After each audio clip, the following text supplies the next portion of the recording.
ನಾವು ಏನು ಶಾಲಾ ಕಾಲೇಜುಗಳಲ್ಲಿ ಓದ್ತಾ ಇದ್ದೀವೋ ಎಲ್ಲದೂ ಕೂಡ ವಿಕೃತವಾದದ್ದೇನೆ. ಸತ್ಯದ ಪರವಾದ್ದು ಯಾವುದೂ ಇಲ್ಲ, ಭಾರತ ಪರವಾದ್ದು ಯಾವುದೂ ಇಲ್ಲ.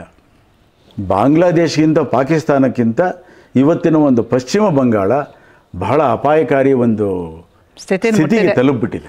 ಯಾವುದು ಭಾರತದಲ್ಲಿ ಜನಹಿತಕ್ಕೆ, ಭಾರತದ ಹಿತಕ್ಕಾಗುತ್ತೋ ಅದರ ಮೇಲೆ ಕೂಡ ಕೆಲವು ದೇಶಗಳ ಒಂದು ವಕ್ರದೃಷ್ಟಿ ಇದ್ದೇ ಇದೆ. ಹಾಗೆ ಅಂತ ಹಿಂದೂಗಳು ಹೋರಾಟವನ್ನು ನಿಲ್ಲಿಸಿಲ್ಲ ಅನ್ನೋದು ಭಾಳ ಮುಖ್ಯ. ಅದು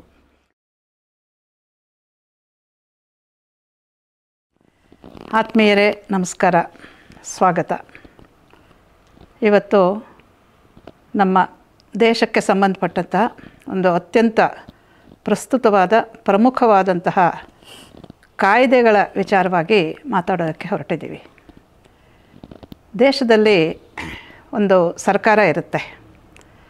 ಆ ಸರ್ಕಾರದ ಕೆಲಸ ಏನಾಗಿರಬೇಕು ಅಂತ ಹೇಳಿದ್ರೆ, ಸಾಮಾನ್ಯವಾಗಿ ಯಾರನ್ನು ಕುರಿತು ಅದು ಆಳ್ತಾ ಇದೆಯೋ, ಅಂದರೆ ಯಾರ ವೋಟ್ ತಗೊಂಡು ಅದು ಬಂದಿರುತ್ತೋ ಆ ಜನರ ಪರವಾಗಿ ಅವರ ಹಿತಕ್ಕಾಗಿ ಕೆಲಸ ಮಾಡಬೇಕು ಅಂತ ಇರೋವಂಥದ್ದು. ಅಂದರೆ ಧಾರ್ಮಿಕವಾಗಿ, ರಾಜಕೀಯವಾಗಿ ಮತ್ತು ಸಾಮಾಜಿಕವಾಗಿ ಆ ಜನರ ಹಿತವನ್ನು ಕಾಯ್ದುಕೊಳ್ಬೇಕಾಗಿರುವಂಥದ್ದು ಸರ್ಕಾರದ ಕೆಲಸ. ಇದನ್ನು ಹಿಂದೆ ಒಂದು ಚಾಣಕ್ಯ ನೀತಿ ವಾಕ್ಯ ಹೇಳುತ್ತೆ, ಪ್ರಜಾಹಿತೆ ಹಿತಂ ರಾಜ್ಞಃ ಅಂತ. ಅಂದರೆ ರಾಜನ, ಆವತ್ತಿನ ಕಾಲಕ್ಕೆ ರಾಜನ ಹಿತ ಯಾವುದು ಅಂತ ಹೇಳಿದ್ರೆ ಪ್ರಜಾಹಿತವೇ ರಾಜನ ಹಿತ. ರಾಜನಿಗೆ ಅವನದೇ ಆದಂಥ ವಿಶೇಷವಾದ ಹಿತ ಇರೋದಿಲ್ಲ, ಪ್ರಜಾಹಿತವೇ ರಾಜನ ಹಿತ. ಅಂದರೆ ಈ ಸ್ಟೇಟ್ ಮತ್ತು ಸಬ್ಜೆಕ್ಟ್ ಇವೆರಡಕ್ಕೂ ಕೂಡ ಒಂದು ನಿಕಟವಾದಂಥ ಸಂಬಂಧವಿದೆ. ಅದರಿಂದ ಒಬ್ಬರೊಬ್ಬರು ಪರಸ್ಪರ ಪೂರಕವಾಗಿ, ಪ್ರೇರಕವಾಗಿ ಕೆಲಸ ಮಾಡಬೇಕು. ಇಲ್ಲದೇ ಇದ್ದರೆ ಏನಾಗುತ್ತೆ ಅನ್ನೋದನ್ನು ಇವತ್ತು ನಾವು ಚರ್ಚೆ ಮಾಡ್ತಾ ಇದ್ದೀವಿ. ಈ ಒಂದು ವಿಷಯನ ತುಂಬ ಚೆನ್ನಾಗಿ ಅಧ್ಯಯನ ಮಾಡಿರುವಂತಹ ನಿಮಗೆಲ್ಲರಿಗೂ ತುಂಬ ಚಿರಪರಿಚಿತರಾಗಿರುವಂತಹ ಶ್ರೀ ಮಂಜುನಾಥ್ ಅಜ್ಜಂಪುರ ಅವರು ಬಂದಿದ್ದಾರೆ. ಅವರನ್ನು ಬರಮಾಡ್ಕೊಳ್ಳೋಣ. ಮತ್ತೊಮ್ಮೆ ಲೀಲಾಜಾಲ ಸ್ಟುಡಿಯೋಗೆ ನಿಮಗೆ ಸ್ವಾಗತ. ನಮಸ್ತೆ ಮೇಡಮ್. ನಮಸ್ಕಾರ. ಮಂಜುನಾಥ್ ಅಜ್ಜಂಪುರ ಅವರು ನಮಗೇನು ಹೊಸಬ್ರಲ್ಲ, ಈಗಾಗಲೇ ಅವರದ್ದು 3-4 ಪಾಡ್ಕಾಸ್ಟ್ಗಳಾಗಿದೆ, ಅವರ ವಿಡಿಯೋಗಳು ಮಾಡಿದ್ದೀವಿ. ಅವರು ಈ ಸೋಷಿಯೋ ಪೊಲಿಟಿಕಲ್ ಹಿಸ್ಟ್ರಿ ಅಂತ ಏನಿದೆ ನಮ್ಮ ದೇಶದ್ದು, ವಿಶೇಷವಾಗಿ ಪೋಸ್ಟ್ ಇಂಡಿಪೆಂಡೆನ್ಸ್, ಅದಕ್ಕೆ ಹಿಂದಿನ ಒಂದು 50-60 ವರ್ಷಗಳಲ್ಲಿ ನಡೆದಂತಹ ಈ ವಿದ್ಯಮಾನಗಳು, ರಾಜಕೀಯವಾಗಿ ಸಾಮಾಜಿಕವಾಗಿ, ಇದರ ಬಗ್ಗೆ ವಿಶೇಷವಾಗಿ ತುಂಬ ಆಳವಾಗಿ ಅಧ್ಯಯನ ಮಾಡಿರೋವಂಥವ್ರು. ಮಂಜುನಾಥ್ ಅವರು ಬ್ಯಾಂಕ್ ಆಫೀಸರಾಗಿ ರಿಟೈರ್ ಆಗಿದ್ದಾರೆ. ಆದರೆ ಅವರ ಪ್ರವೃತ್ತಿ ಯಾವತ್ತೂ ಕೂಡ ಈ ಬರವಣಿಗೆಯಲ್ಲಿ, ಅಧ್ಯಯನದಲ್ಲಿ ಈಗಲೂ ಕೂಡ ಬೇಕಾದಷ್ಟು ಪತ್ರಿಕೆಗಳಿಗೆ ಅವರು ಅಂಕಣಕಾರರಾಗಿ ಕೆಲಸ ಮಾಡ್ತಾನೇ ಇದ್ದಾರೆ. ಅವರ ನನ್ನ ದೇಶ ನನ್ನ ದನಿ ಬಹಳ ಪ್ರಸಿದ್ಧವಾಗಿರುವಂಥದ್ದು, ಅನೇಕ ಪುಸ್ತಕಗಳನ್ನು ಕೂಡ ಬರೆದಿದ್ದಾರೆ. ಮತ್ತು ಈ ವಿಚಾರಗಳಲ್ಲಿ, ಅಂದರೆ ಇವತ್ತು ನಾವು ಏನು ಮಾತಾಡೋಕ್ಕೆ ಹೊರಟಿದ್ದೀವಿ, ಅದರಲ್ಲೂ ಪ್ಲೇಸಸ್ ಆಫ್ ವರ್ಷಿಪ್ ಆ್ಯಕ್ಟ್ ಅಂತ, ಅದರಲ್ಲಿ ಮಂಜುನಾಥ ಅಜ್ಜಂಪುರ ಅವರಿಗೆ ತುಂಬ ಆಳವಾದಂಥ ಪರಿಜ್ಞಾನ ಇದೆ. ಇದು ಯಾಕೆ ಮಾಡಿದ್ರು, ಏನು ನಮ್ಮ ದೇಶಕ್ಕೆ, ನಮ್ಮ ಜನಕ್ಕೆ, ಅದರಲ್ಲೂ ಹಿಂದೂ ಸಮಾಜಕ್ಕೆ ಇದರಿಂದ ಏನು ಪ್ರಯೋಜನ ಇದೆ ಅಥವಾ ಸಂಬಂಧ ಇದೆ ಅನ್ನೋದನ್ನು ನಾವಿವತ್ತು ವಿಶ್ಲೇಷಣೆ ಮಾಡ್ತಾಯಿದ್ದೀವಿ. ಅದರಿಂದ ಮಂಜುನಾಥ್ ಅವರನ್ನು ಬರಮಾಡ್ಕೊಳ್ಳೋಣ. ಅದರ ಜೊತೆಗೆ ಮಂಜುನಾಥ್ ಅವರು ಈ ವಿಷಯದಲ್ಲಿ ಆಳವಾಗಿ ಅಧ್ಯಯನ ಮಾಡ್ತಿದ್ದಾರೆ. ನಿಮಗೆಲ್ಲರಿಗೂ ಗೊತ್ತಿರೋ ಹಾಗೆ ವಾಯ್ಸ್ ಆಫ್ ಇಂಡಿಯಾ ಸೀರೀಸ್ದು ಪಬ್ಲಿಕೇಶನ್ ಇದೆ. ಅದನ್ನು ಕನ್ನಡಕ್ಕೆ ಮಾಡೋದಕ್ಕೆ ಅವರು ಗೌರವ ಸಂಪಾದಕರಾಗಿ ಕೆಲಸ ಮಾಡ್ತಿದ್ದಾರೆ. ಅವರೇ ಈ ವಾಯ್ಸ್ ಆಫ್ ಇಂಡಿಯಾ ಪಬ್ಲಿಕೇಶನ್ಸನ್ನು ಅನೇಕ ಗ್ರಂಥಗಳನ್ನು ಕನ್ನಡಕ್ಕೆ ತಂದಿದ್ದಾರೆ. ಅದರಿಂದ ಸುಪ್ರಸಿದ್ಧ ಲೇಖಕರು ಕೂಡ, ಅಂಕಣಕಾರರು ಮತ್ತು ವಿಚಾರ ವಿಮರ್ಶೆಯಲ್ಲಿ ಪ್ರಸಿದ್ಧರಾಗಿರುವಂಥ ಮಂಜುನಾಥ್ ಅವರನ್ನು ಬರಮಾಡಿಕೊಂಡು ಈ ವಿಚಾರವಾಗಿ ಮಾತಾಡೋಣ. ಮಂಜುನಾಥ್ ಅವರೇ, ನೀವು ವಾಯ್ಸ್ ಆಫ್ ಇಂಡಿಯಾ ಈ ಪಬ್ಲಿಕೇಶನ್ಸ್ನ ಕನ್ನಡ ವಿಭಾಗದ ಗೌರವ ಸಂಪಾದಕರಾಗಿದ್ದೀರಿ. ಅದಕ್ಕೆ ನಿರಂತರವಾಗಿ ನಿಮ್ಮ ಸಮಯವನ್ನು ಕೊಡ್ತಾ ಇದ್ದೀರಿ, ಕೆಲಸ ಮಾಡ್ತಾಯಿದ್ದೀರಿ. ಈ ವಾಯ್ಸ್ ಆಫ್ ಇಂಡಿಯಾ ಅನ್ನೋದು ಏನು ಅನ್ನೋದ್ರ ಬಗ್ಗೆ ಸ್ವಲ್ಪ ನಮ್ಮ ವೀಕ್ಷಕರಿಗೆ ಹೇಳಿಬಿಟ್ಟು, ಗೊತ್ತಿರಬಹುದು ಆದರೂ ಮತ್ತೊಮ್ಮೆ ನಾವು ಸಮಯ ಹೇಳೋದಕ್ಕೂ ಒಂದು ಸಮಯ ಅವಕಾಶ ಹೇಳಿಬಿಟ್ಟು ಮುಂದೆ ಹೋಗೋಣ. ವಾಯ್ಸ್ ಆಫ್ ಇಂಡಿಯಾ ಸರಣಿ ಬಗ್ಗೆ ಬಹಳ ಸರಳವಾಗಿ ಹೇಳೋದಾದರೆ, ಭಾರತದ 140 ಕೋಟಿ ಜನರ ವರ್ತಮಾನ ಮತ್ತು ಭವಿಷ್ಯಗಳನ್ನು ಬದಲಾಯಿಸೋ ಶಕ್ತಿ ಈ ವಾಯ್ಸ್ ಆಫ್ ಇಂಡಿಯಾ ಸೀರೀಸ್ಗಿದೆ. ಇದನ್ನು ಪ್ರಾರಂಭ ಮಾಡಿದವರು ಸೀತಾರಾಮ್ ಗೋಯಲ್ ಮತ್ತು ರಾಮಸ್ವರೂಪರು ಸುಮಾರು 4 ದಶಕಗಳ ಹಿಂದೆ. ಏನಂತ ಹೇಳಿದ್ರೆ, ಸ್ವಾತಂತ್ರ್ಯ ಬಂದ ನಂತರ ನಮ್ಮ ದೇಶದಲ್ಲಿ ಯಾರು ಅಧಿಕಾರದ ಚುಕ್ಕಾಣಿ ಹಿಡಿದ್ರೋ ಅವರು ಕಮ್ಯುನಿಸ್ಟರಿಗೆ ಜಿಹಾದಿಗಳಿಗೆ ಈ ಶಿಕ್ಷಣ ವಿಭಾಗವನ್ನು NCERTನ HRDನ ಕೊಟ್ಟರು. ಆ ಕಾರಣಕ್ಕೆ ಏನಾಯಿತು ಅಂತ ಹೇಳಿದ್ರೆ ನಮ್ಮ ಇತಿಹಾಸ ಮತ್ತು ಸೋಷಿಯಾಲಜಿ ಎಲ್ಲ ವಿಭಾಗಗಳಲ್ಲೂ ಕೂಡ ಕಲುಷಿತವಾದ ಒಂದು ಪಠ್ಯಕ್ರಮ ಬಂತು. ಎಷ್ಟು ಅಂತ ಹೇಳಿದ್ರೆ ನಾವು ಏನು ಶಾಲಾ ಕಾಲೇಜುಗಳಲ್ಲಿ ಓದ್ತಾ ಇದ್ದೀವೋ ಎಲ್ಲದೂ ಕೂಡ ವಿಕೃತವಾದದ್ದೇನೆ. ಅದರಲ್ಲಿ ಸತ್ಯದ ಪರವಾದ್ದು ಯಾವುದೂ ಇಲ್ಲ, ಭಾರತ ಪರವಾದ್ದು ಯಾವುದೂ ಇಲ್ಲ. ನಮ್ಮ ವೀರ ಯೋಧರ ಬಗ್ಗೆ, ನಮ್ಮ ದೇಶವನ್ನು ಬೆಳೆಸಿದ ಒಂದು ಸಂಸ್ಕೃತಿ ಬಗ್ಗೆ ನಮಗೆ ಸರಿಯಾದ ಚಿತ್ರಣ ಬರೋದೇ ಇಲ್ಲ. ಇದಿಷ್ಟಕ್ಕೂ ಕಾರಣ ಏನೊಂದು NCERTನಲ್ಲಿ ಕಳೆದ 60-70 ವರ್ಷಗಳಲ್ಲಿ ಏನೊಂದು ಸಿಲೆಬಸ್ ಪಠ್ಯಕ್ರಮವನ್ನು ಮಾಡಿದ್ರೋ, ಯಾವ ಪುಸ್ತಕಗಳನ್ನು ಹೊರಗಡೆ ತಂದರೋ ಇದು ಕಾರಣ. ಹಾಗಾಗಿ ಏನಾಗುತ್ತೆ ಅಂದರೆ ಯಾರೇ ಆಗಲಿ ಶಾಲಾ ಕಾಲೇಜುಗಳಿಂದ ಹೊರಡೆ ಬಂದಿರೋ ಅಂಥವ್ರು, ಪತ್ರಿಕೆಗಳಲ್ಲಿ ಕೆಲಸ ಮಾಡೋರು ಮತ್ತು ಮಾಧ್ಯಮಗಳನ್ನು ಗಮನಿಸ್ತಾ ಇರೋರು, ಓದ್ತಾ ಇರೋರು ನಮ್ಮ ದೇಶ ನಮ್ಮ ಸಂಸ್ಕೃತಿಗಳ ಬಗ್ಗೆನೇ ಸದಭಿಪ್ರಾಯ ಇರೋದಿಲ್ಲ, ತಪ್ಪು ತಿಳ್ಕೊಂಡಿರ್ತಾರೆ. ಇವೆಲ್ಲದಕ್ಕೂ ಕೂಡ ಸರಿಯಾದ್ದು ಅಂತ ಹೇಳಿದ್ರೆ ವಾಯ್ಸ್ ಆಫ್ ಇಂಡಿಯಾ ಸರಣಿಯ ಪುಸ್ತಕಗಳು. ಇದು ಎಲ್ಲದೂ ಕೂಡ ಸತ್ಯದ ಆಧಾರದ ಮೇಲೆ, ದಾಖಲೆಗಳ ಆಧಾರದ ಮೇಲೆ ಇದೆ. ಇದು ಸೀತಾರಾಮ್ ಗೋಯಲ್ ಅವರ ಬಹಳ ದೊಡ್ಡ ಒಂದು ಕೊಡುಗೆ. ಇದು ಕಳೆದ 200 ವರ್ಷಗಳಲ್ಲಿ ಏನು ಅಂತ ಹೇಳಿದ್ರೆ ಬ್ರಿಟಿಷರು ನಮ್ಮ ಗ್ರಂಥಗಳನ್ನು ಅಚ್ಚಾಕಬೇಕಾದರೆ, ಸಂಪಾದನೆ ಮಾಡಬೇಕಾದ್ರೆ ಕೆಲವೆಲ್ಲ ವಿಕೃತಿಗಳನ್ನು ಮೆರೆದಿದ್ದಾರೆ. ಅವ್ರದ್ದು ಕೊಡುಗೆ ಇದೆ, ಇಲ್ಲ ಅಂತಲ್ಲ. ಪ್ರಿಂಟಿಂಗ್ ಟೆಕ್ನಾಲಜಿ ಕಾರಣಕ್ಕೆ ಅವ್ರ ಕೊಡುಗೆ ಇದ್ದರೂ ಕೂಡ ಅವರು ಬಹಳ ವಿಕೃತವಾಗಿ ಕೆಲವನ್ನೆಲ್ಲ ಅಚ್ಚು ಮಾಡಿದ್ದಾರೆ. ಮತ್ತು ಅದರಲ್ಲಿ ಅವರ ಒಂದು ಪರ್ಸೆಪ್ಷನ್ ಏನಿದೆ, ಗ್ರಹಿಕೆ ಏನಿದೆ, ಅದರಲ್ಲಿ ಕೂಡ ವ್ಯತ್ಯಾಸ ಆಗಿದೆ. ಅದು ಆರ್ಯ ದ್ರಾವಿಡ ಆಗಬಹುದು, ಆರ್ಯರ ಆಕ್ರಮಣದ್ದಾಗಬಹುದು, ಮತ್ತು ನಮ್ಮ ಸಂಸ್ಕೃತಿಯನ್ನು ನಾವು ಯಾವ ರೀತಿ ಗ್ರಹಿಸ್ತೀವಿ ಅಂತ ಆಗಬಹುದು. ಇಷ್ಟಕ್ಕೂ ಕೂಡ ನಮಗೆ ಸರಿಯಾದ ಮಾಹಿತಿ, ಸರಿಯಾದ ವಿಚಾರಗಳು ತಲುಪಬೇಕಾದ್ರೆ, ತಿಳಿಬೇಕಾದ್ರೆ ವಾಯ್ಸ್ ಆಫ್ ಇಂಡಿಯಾ ಸರಣಿ ಸುಮಾರು 13-14 ವರ್ಷಗಳ ಹಿಂದೆ ಕನ್ನಡದಲ್ಲಿ ಕೂಡ ಪ್ರಾರಂಭ ಆಯಿತು. ರಾಷ್ಟ್ರೋತ್ಥಾನ ಸಾಹಿತ್ಯ ಇದನ್ನು ಪ್ರಕಾಶಿಸ್ತಾ ಇದೆ. ಈವರೆಗೆ 17 ಪುಸ್ತಕಗಳು ಬಂದಿದೆ. ಅರುಣ್ ಶೌರಿ, KS ಲಾಲ್, ನವರತ್ನ ರಾಜಾರಾಮ್, ಈ ರೀತಿ ಬಹಳ ಮಹತ್ವದ ಲೇಖಕರದ್ದು, ಮತ್ತು ರಾಮಸ್ವರೂಪರದ್ದು, ಸೀತಾರಾಮ್ ಗೋಯಲ್ ಅವರದ್ದು, ಸುಹಾಸ್ ಮಜುಮ್ದಾರ್ ಅವರದ್ದು ಈ ಕೃತಿಗಳೆಲ್ಲ ಕನ್ನಡದಲ್ಲಿ ನಾವು ತಂದಿದ್ದೀವಿ. ಇವೆಲ್ಲದೂ ಕೂಡ ಮತ್ತೊಮ್ಮೆ ಹೇಳೋದಾದರೆ ಬಹಳ ಮಹತ್ವದ ಕೃತಿಗಳು. ಇಷ್ಟನ್ನು ವಾಯ್ಸ್ ಆಫ್ ಇಂಡಿಯಾ ಸರಣಿ ಬಗ್ಗೆ ಹೇಳಬಹುದು. ನೀವು ಅದರಲ್ಲಿ ಸುಮಾರು ಗ್ರಂಥಗಳನ್ನು ಮಾಡಿದ್ದೀರಲ್ವ? ಹೌದು. ನೀವು ಯಾವ್ಯಾವ್ದು ಮಾಡಿದ್ದೀರಾ? ನಾನು ಅದರಲ್ಲಿ 2 ನೇರವಾಗಿ ಅನುವಾದ ಮಾಡಿದ್ದೀನಿ. ಇನ್ನು ಉಳಿದ ಎಲ್ಲದೂ ಕೂಡ ನಾನು ಎಡಿಟ್ ಮಾಡಿದ್ದೀನಿ. ಏನಂತ ಹೇಳಿದ್ರೆ ಈ ಕೃತಿಗಳೇನು ಅಂತ ಹೇಳಿದ್ರೆ ಬಹಳ ಬಹಳ ಟಫ್ ಕೃತಿಗಳಿವು. ಒಂದೊಂದು ಕೃತಿ ಮಾಡೋದಕ್ಕೆ 3 ವರ್ಷ 4 ವರ್ಷ ಬೇಕಾಗುತ್ತೆ. ಈ ಕೃತಿಗಳ ಅನುವಾದಕ್ಕೆ ಏನಂತ ಹೇಳಿದ್ರೆ ಅನೇಕ ಭಾಷೆಗಳ ಜ್ಞಾನ ಇರಬೇಕು, ಸೋಷಿಯಾಲಜಿ, ಪೊಲಿಟಿಕಲ್ ಸೈನ್ಸು ಎಲ್ಲದೂ ಕೂಡ ಗೊತ್ತಿರಬೇಕು, ಕನಿಷ್ಠ 50-60 ವರ್ಷಗಳ ಒಂದು ಪತ್ರಿಕೆಗಳು, ಸಾಹಿತ್ಯ ಇದನ್ನು ಅರ್ಥ ಮಾಡ್ಕೊಂಡಿರಬೇಕು, ವಿಶ್ವದ ಒಂದು ಇತಿಹಾಸ ಗೊತ್ತಿರಬೇಕು, ಮತಗಳ ಬಗ್ಗೆ, ನಮ್ಮ ಧರ್ಮದ ಬಗ್ಗೆ ಕನಿಷ್ಠ ಮಾಹಿತಿ ಇರಬೇಕು. ಹೀಗಿದ್ದರೆ ಮಾತ್ರ ಅನುವಾದ ಮಾಡೋದಕ್ಕೆ ಸಾಧ್ಯ. ಏನಂತ ಹೇಳಿದ್ರೆ ನಮ್ಮಲ್ಲಿ ಈಗಲೂ ಕೂಡ ಗಮನಿಸ್ತಾ ಇರ್ತೀವಿ, ಧರ್ಮದ ಕಲ್ಪನೆ ಬೇರೆ, ಮತ ರಿಲಿಜನ್ಗಳ ಕಲ್ಪನೆ ಬೇರೆ. ಆದರೆ ಎಲ್ಲರೂ ಹೇಳೋವಂಥದ್ದು ಎಲ್ಲರೂ ಒಂದೇ ಅನ್ನೋ ಥರ ಹೇಳೋವಂಥದ್ದು. ಇದು ಸರಿಯಾದ ಅರ್ಥವನ್ನು ಕೊಡೋದಿಲ್ಲ.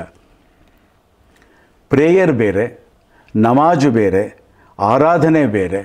ಇದನ್ನು ಕೂಡ ನಾವು ಗಮನಿಸಬೇಕಾಗುತ್ತೆ. ನಾನು ಅದಕ್ಕೆ ಕೆಲವು ಸರ್ತಿ ಹೇಳ್ತಾ ಇರ್ತೀನಿ, ಮೈಸೂರಿನ ಸುಲ್ತಾನರಾದ ಕೃಷ್ಣರಾಜ ಒಡೆಯರು ಬಹಳ ಕೆಲಸ ಮಾಡಿದ್ದಾರೆ, ಅಭಿವೃದ್ಧಿ ಕಾರ್ಯ ಮಾಡಿದ್ದಾರೆ ಅಂದರೆ ಅಷ್ಟು ಸರಿ ಹೋಗಲ್ಲ. ಅದೇ ರೀತಿ ಅಕ್ಬರ್ಗಾಗಲಿ ಟಿಪ್ಪುಗಾಗಲಿ ಮಹಾರಾಜರು, ಆಮೇಲೆ ಸಮ್ರಾಟರು ಈ ಪದಗಳನ್ನು ಕೂಡ ಬಳಸೋ ಹಾಗಿಲ್ಲ. ಅವರಿಗೆ ಅವರ ಮತಕ್ಕೆ ಅವರ ಒಂದು ಏನೊಂದು ಕೊಡುಗೆ ಇದೆ ಅಥವಾ ಅವರೇನು ನಾಶ ಮಾಡಿದ್ದಾರೆ ಅದಕ್ಕೆ ಸರಿಯಾದ ಪದಗಳಲ್ಲೇ ನಾವು ಹೇಳಬೇಕಾಗುತ್ತೆ.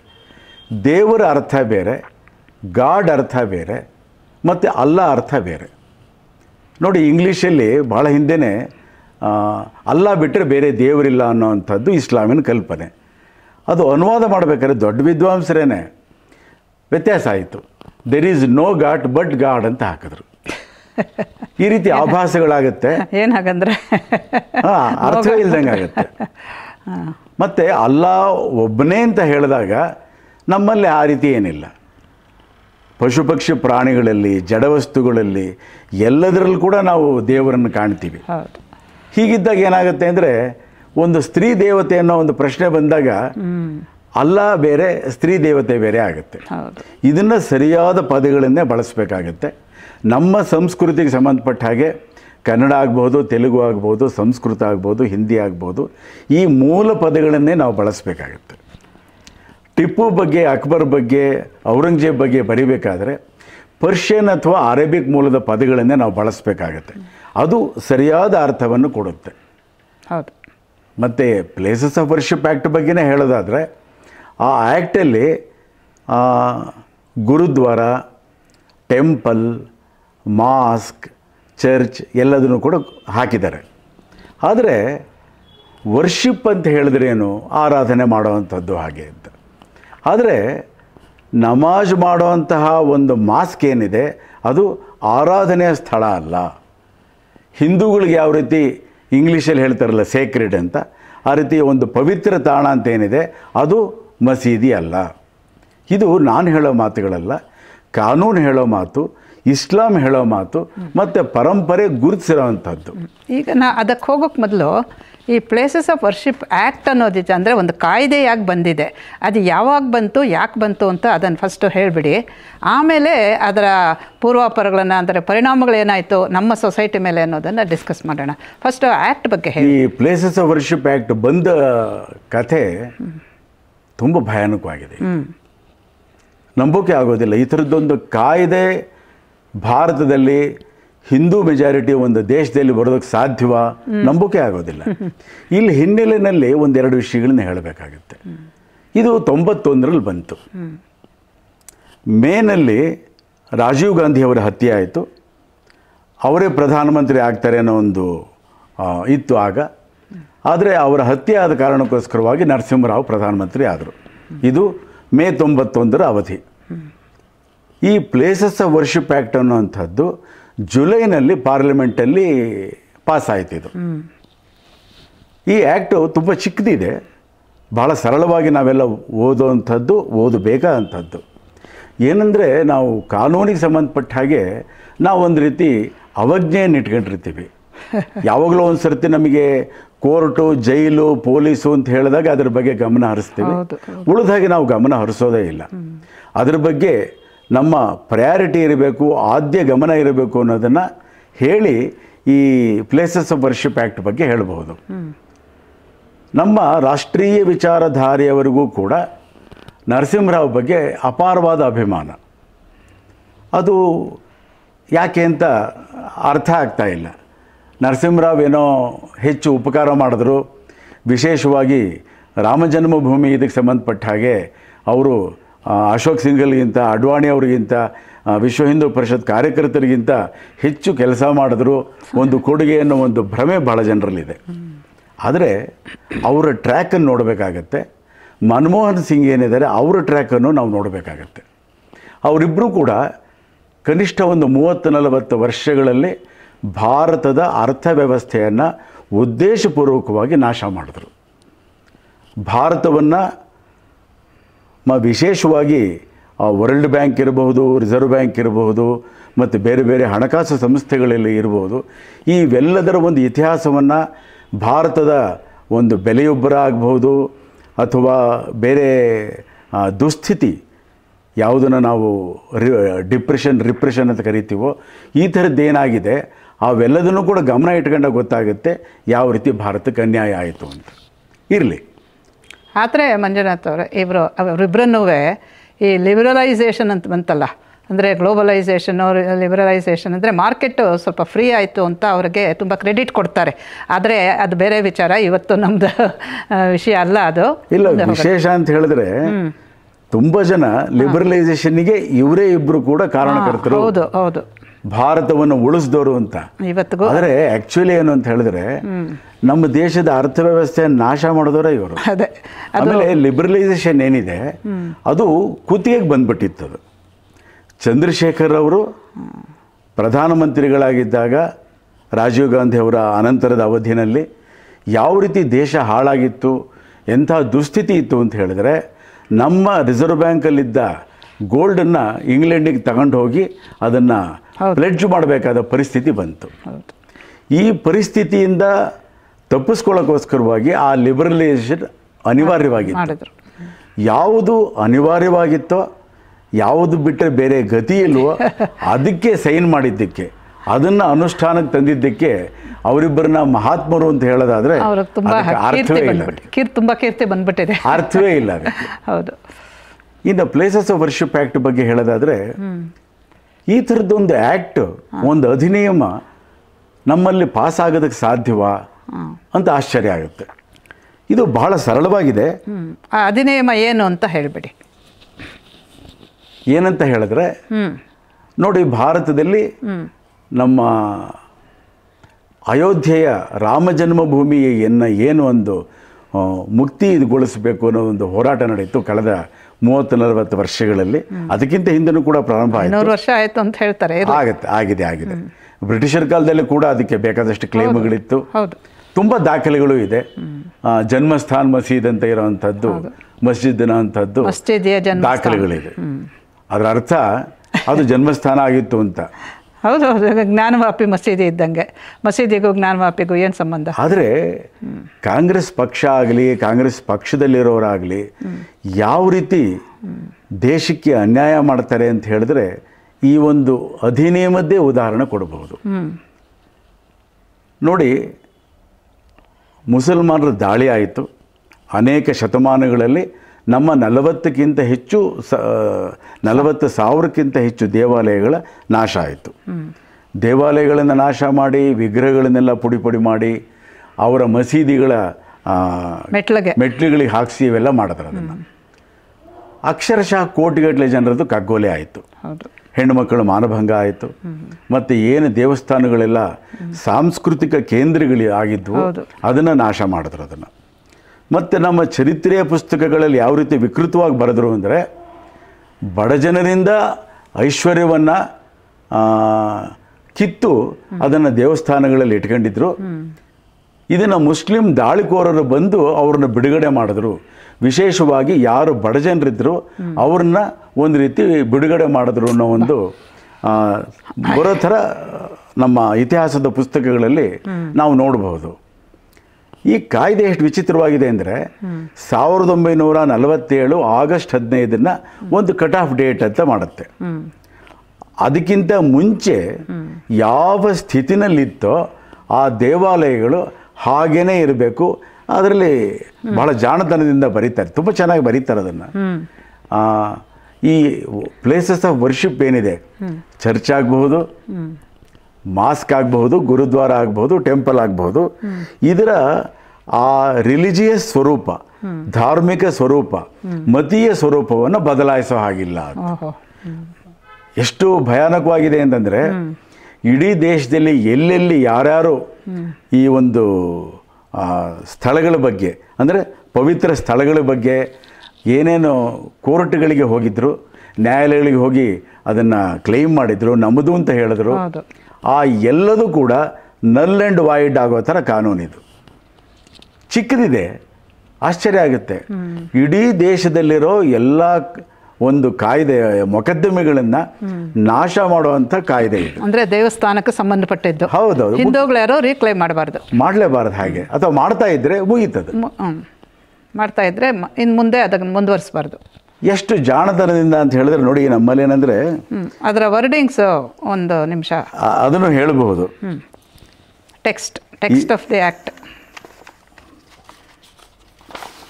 ಮುಖ್ಯವಾಗಿ ಒಂದು 4 ಲೈನ್ ಹೇಳಿ. The places of worship special provisions act 1991.